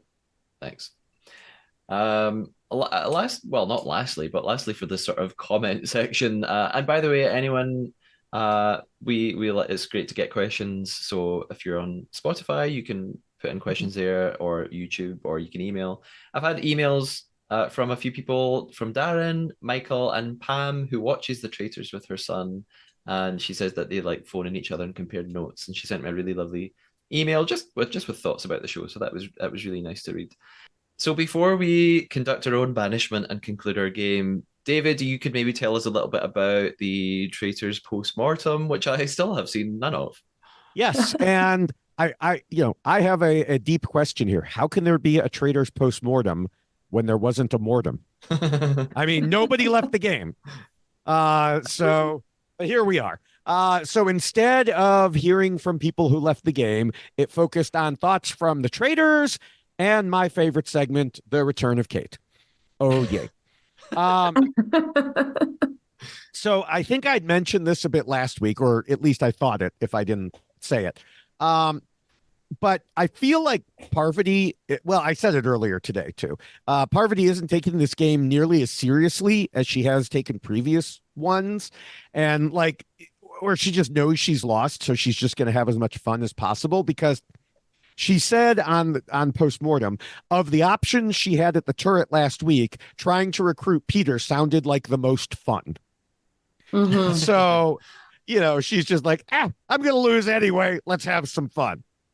Um, so there was that from her. Phaedra told us she thought Parvati was crazy to recruit Peter, but let her do it because Parvati was trying to save her own life. So that goes back to something we had discussed earlier. Parvati said, as traders, you want to eliminate people from the game or you want people working for you. Okay. But as I've now been saying for over a week, Peter was never going to work for her. Even if he had accepted the recruitment, he probably wasn't even going to work with her. Mm-hmm. If he had been smart, as we discussed, he would have agreed and then used his pals to work against her. So she still has this thing where she keeps talking about working on the same team, working for me. No, that's not the way it works. And I don't know why she kept saying that. It wouldn't actually make sense for Peter to work with her anyway. Like, even if he had accepted the fact that she offered it in the first place was just insanity because he's going after her hard. If he accepts it and he completely like turns his tune around and he's all of a sudden saying, no, it's not Parvati, but like meaning it, not the way that he did at breakfast, but like actually meaning it. If he starts doing that, then people are going to go, oh, he was recruited and Parvati is definitely a traitor. And so is Peter. Yeah. If he turned it down, like, or he accepts it, sorry, and then continues to say, yeah, it's Parvati. Like there's no way where it doesn't point to her. If he accepts it or turns it down, it doesn't matter. So I just think it was a really bad move. I understand now that it was an entertaining move because it would have been super entertaining. So I am happy she made that decision from a fan, but not a good move to win the game. Right. And as far as her statement about people working for her, that's the thing. Peter actually has people working for him. He has an alliance with several lapdogs. He has John. He has Bergie. I mean, Trishelle, maybe, Kevin, maybe, but he really truly does have people working for him, which is why he should have been a traitor. But we've been through that. The only thing in the Kate section that she had to say of worth was that even she made fun of the people who weren't picked in the safety ceremony, which I say even she. I mean, if there's anyone who's going to outwardly make fun of people getting overly emotional, it's Kate. And she compared it to not being picked for a basketball team in PE class, So yeah, that's the only thing she really had. It was a little longer, I think. Don't quote me on this. It was a little longer than last week, but strangely, because they didn't have anyone dead to talk about. So, I also have a few closing thoughts, and you two might also. First, have I mentioned I hated the twist? Because I just want to make sure that's clear. You didn't like it? That wasn't your favorite? No. So just wanted to make sure about that. With Sandra's comments about Peter putting off nervous energy at the torch ceremony of how he could be a faithful, this twist not only may have postponed the battle, it could have completely, we could find out next week that it's been completely derailed. If Sandra flips to Peter's side, we will miss the whole battle that, as we said, was going to be a lot more fun than some dragged out, whiny ceremony. Yeah. So, and then I just want to say also, someone on Twitter said Peter was playing a great, faithful game. And I had to reply. Because no, he's not playing a great, faithful game. He's not playing a great game at all. He's going to get murdered. Because second, he's too high profile.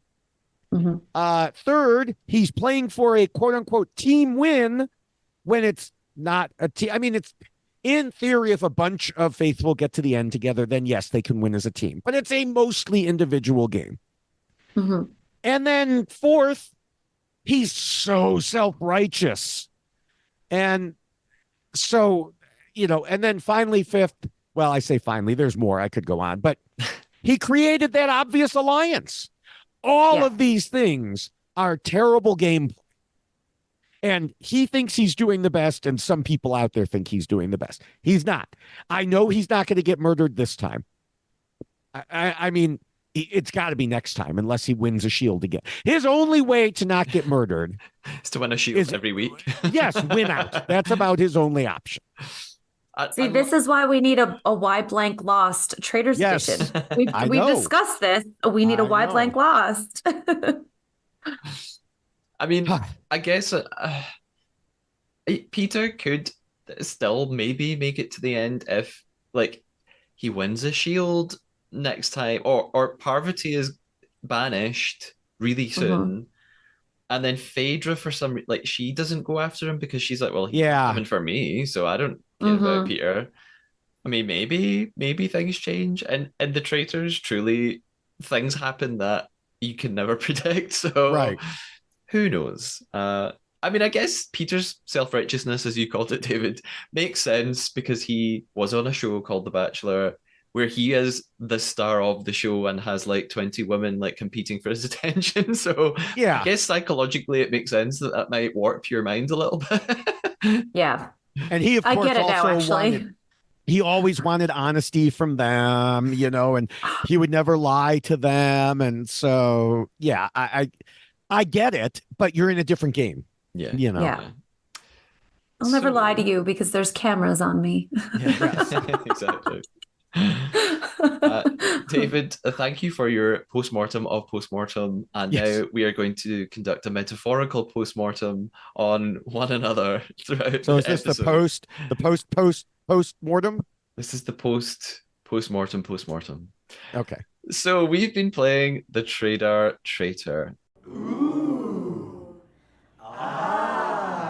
Our mission has been to deceive one another by lying throughout this episode. I confess that I have lied at some point. Melissa, have you lied? I have lied. David, I have. I know David, were you watching my eyes?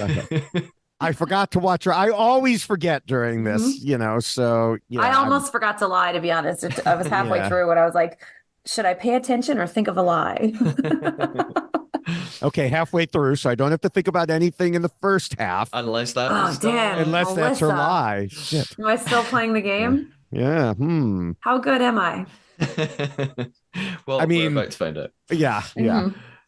I'm gonna begin, so I am guessing David's lie. And again, if I'm wrong, don't immediately reveal it because Melissa could swoop in and steal it. So, David, I have two guesses. One that I'm not going to go for is no, I shouldn't say it because I might be like giving Melissa like no, right, okay. I'm just going to tell you what I'm going for. You can tell us afterwards. I could lie and be like, oh yeah, that was no, I've written it down. I will hold up my post-it. Okay.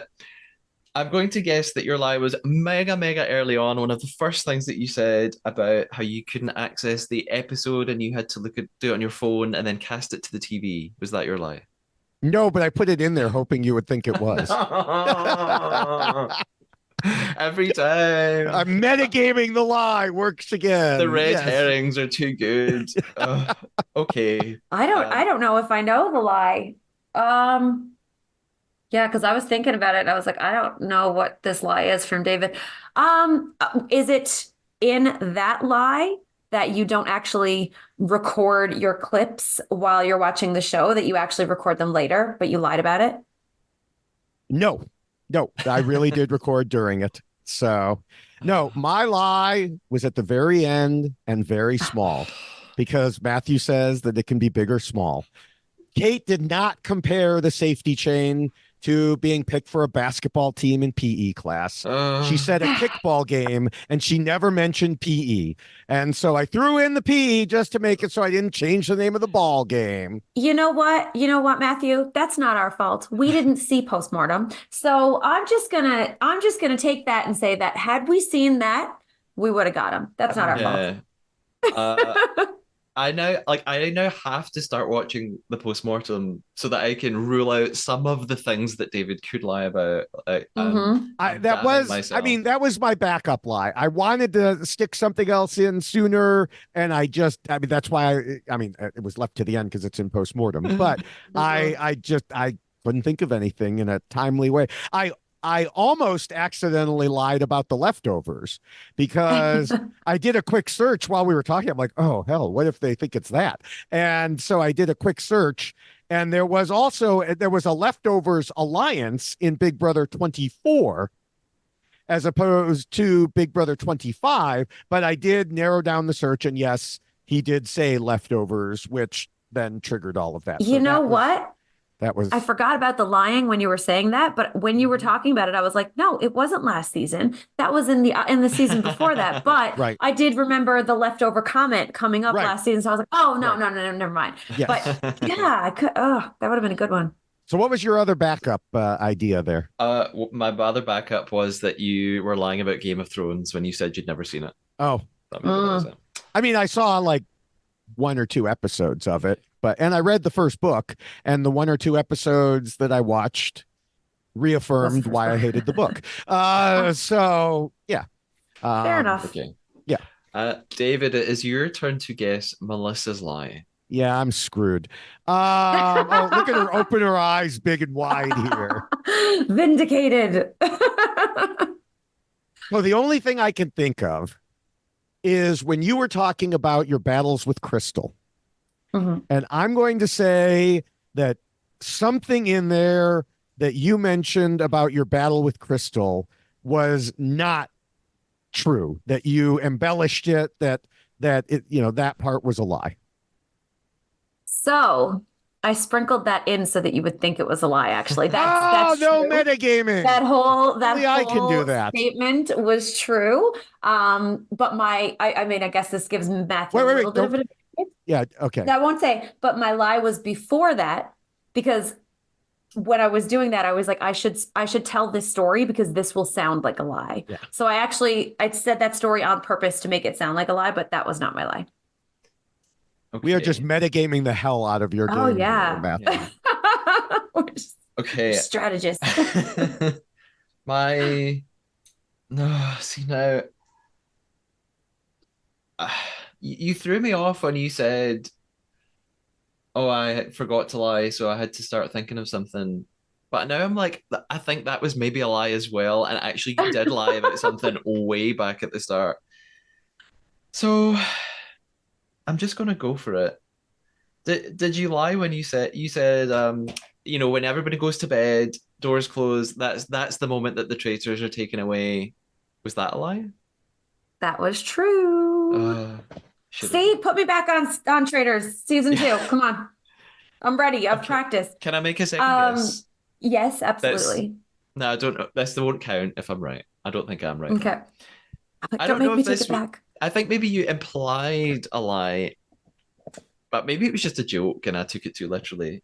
Where you implied that like you had your rules, your traitors rules, and you were going to go check them. Is that a lie that you have absolutely no access to that anymore? No, that's true. They let us Okay. keep our material. But I also don't know where it is. That's also true. And it's also true that I don't know I don't know what happens when you get to the end. All very true. Just ditzy blonde moments, really. Sorry if I'm offending other blondes, but it's my character a little bit. So no, those were all true statements. My lie was very subtle and very, very, I don't even know if you'd know the difference, but I said that Canada Traitors only had 11 episodes had 11 episodes. We actually only had 10.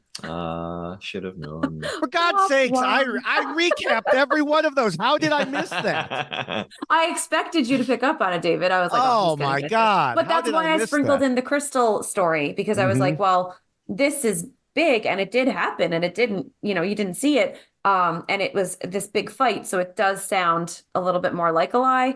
I scheduled, well, and you were on episode 10 with me, Matthew. Yeah. So, I mean, yeah, we should have known that one. But the thing is, other series have had 11. Yeah. Yeah. I think an Australian one had 11. We were like, well, that's a weird number to have. And Or so that's what I 9. was thinking. One had 9. I Yeah. think. Yeah. Yeah. See, I'm a good liar. You It's are. Kevin Martin's fault again. Yeah. Going after Yeah. him, but yeah. Well done. But So now we have to determine if you're a good truth teller well, or lie I know detector. I know yeah. Matthew's lie. Oh no. Ooh. 5 people did not disappear from one episode. That's not true. Or that the people online didn't tell you that. That's a lie. There's a lie in there. If 5 people did not disappear from an episode, then someone told me a lie. But no, that is someone left me a comment saying Because that as really soon did as you happen. said that, I was like, oh, this is a Yeah. lie. So I don't have a backup. That was the only thing that I thought could be a lie. Well, that was Only mine thing. too. So let's see here.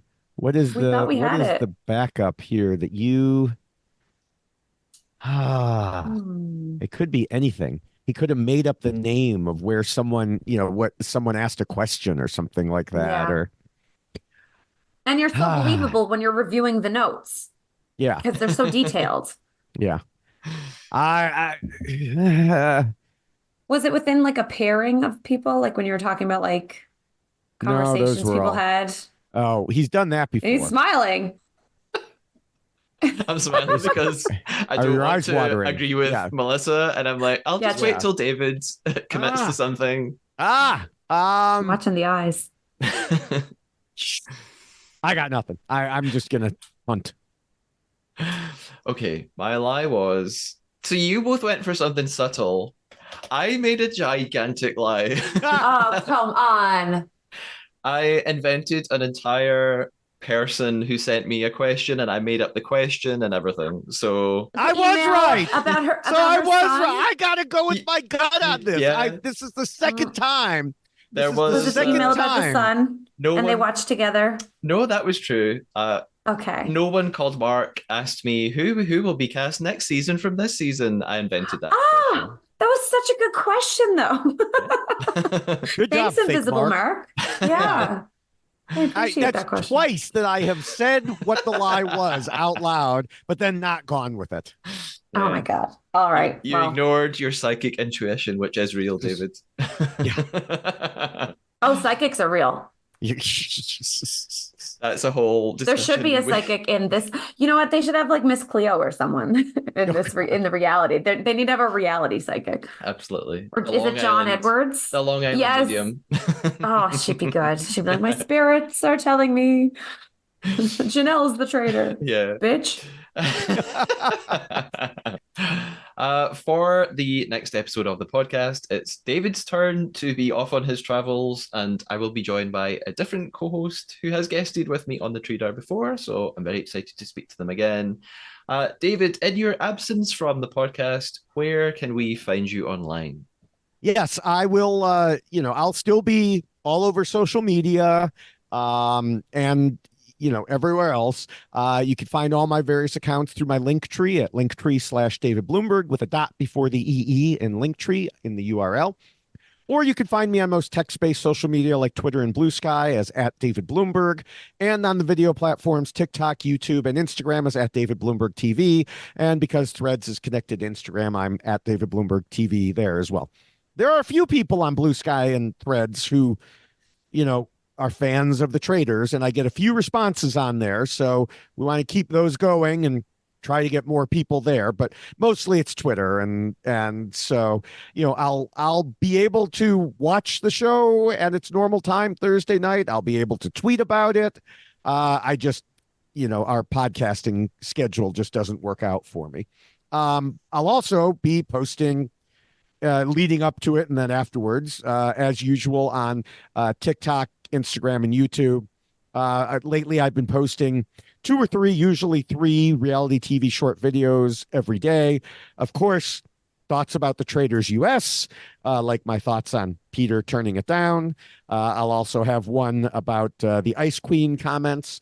I'm doing some special Australian Survivor mini Y blank Losts about that season and other videos from that show, and some Survivor flashback videos from older seasons as we prepare to to start the new season of US Survivor in a few weeks.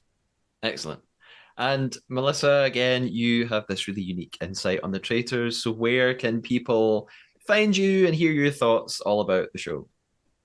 The most random thoughts about the show can be found in my Instagram stories. I normally watch episodes of it on the treadmill, and then I talk to my camera about my thoughts. And so they disappear within 24 hours, but I feel like I need to make them into highlights. But anyway, so you can follow me on Instagram. It's at Best on the Rock.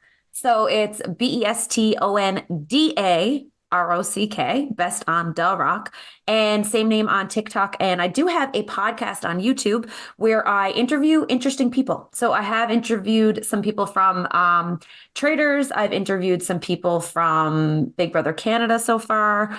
Local casting director here in Newfoundland, like Rick the Temp. I interviewed Rick the Temp. So that's coming out every single Friday. There's a new episode of that. And yeah, that's where I am. I'm on TikTok, same name.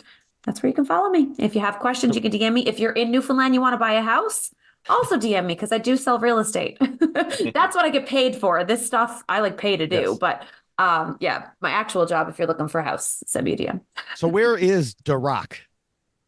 The You're the Rock best. is, You're- I'm the best on The Rock. So Yes. Newfoundland is the province that I'm in Canada. It's the most easterly point in North America, and it is an island. So we actually call ourselves The Rock. So we live on The Rock. It's just like that's what we say here. But Best on The Rock was taken when I got an Instagram profile, so I had to be The Rock. But that's also like, get two beer in me and put me down with somebody else from Newfoundland, and I'm talking like that anyway. I'm saying The Rock. So like it rolls in, but sometimes I forget that I have to like be like, it's not THE, it's DA. So Best on The Rock. And I do have a account formerly known as Twitter, like the app that was Twitter. I'm at Melissa Agent 21, but I never post, but I'm working on it. So you can follow me there, and you might catch me posting every 2 weeks or so. Perfect. And I'll put the links for all of those for David and Melissa in the description for the episode.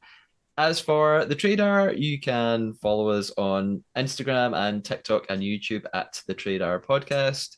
A little update on last time when I pleaded for the 200 subscriber on YouTube. Now we're at 223 subscribers on YouTube. Hooray!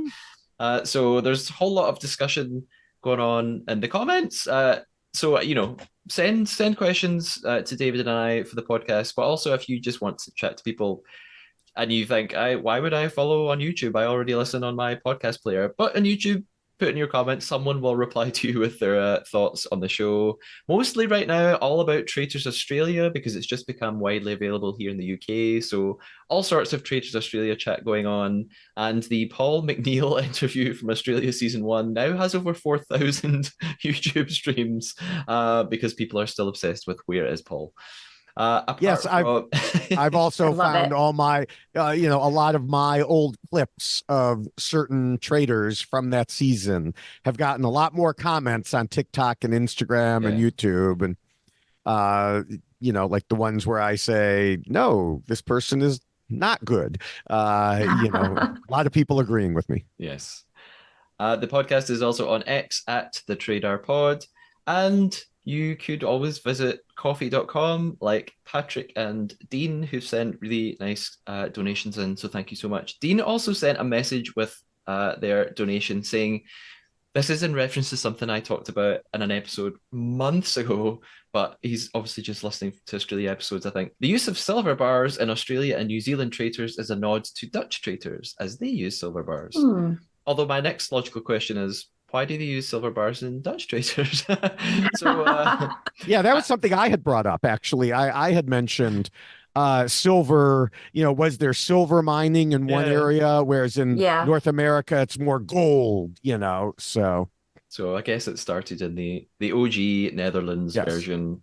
If you want to tell me why they use silver in the Netherlands, you could answer via a coffee.com donation. So it's ko-fi.com/Matthew Keeley, just to help out with all of the costs involved in running the podcast. Shouldn't they use like tulips in the Netherlands or something? Yeah, gold tulips. Yes. So, gold windmills. So, and again, you can send your questions or thoughts to any of those places, or you could email me at thetradeartpodcast@gmail.com. David, thank you for joining me again. And Melissa, it's been so great to have you on the podcast, and we finally actually get to speak. So that was so much fun. I hope you've had a nice time. I'm obsessed with this podcast, and thank you for having me. Amazing. What a great endorsement to finish on. So until next time, keep us on your radar. Stay traitorous. Bye.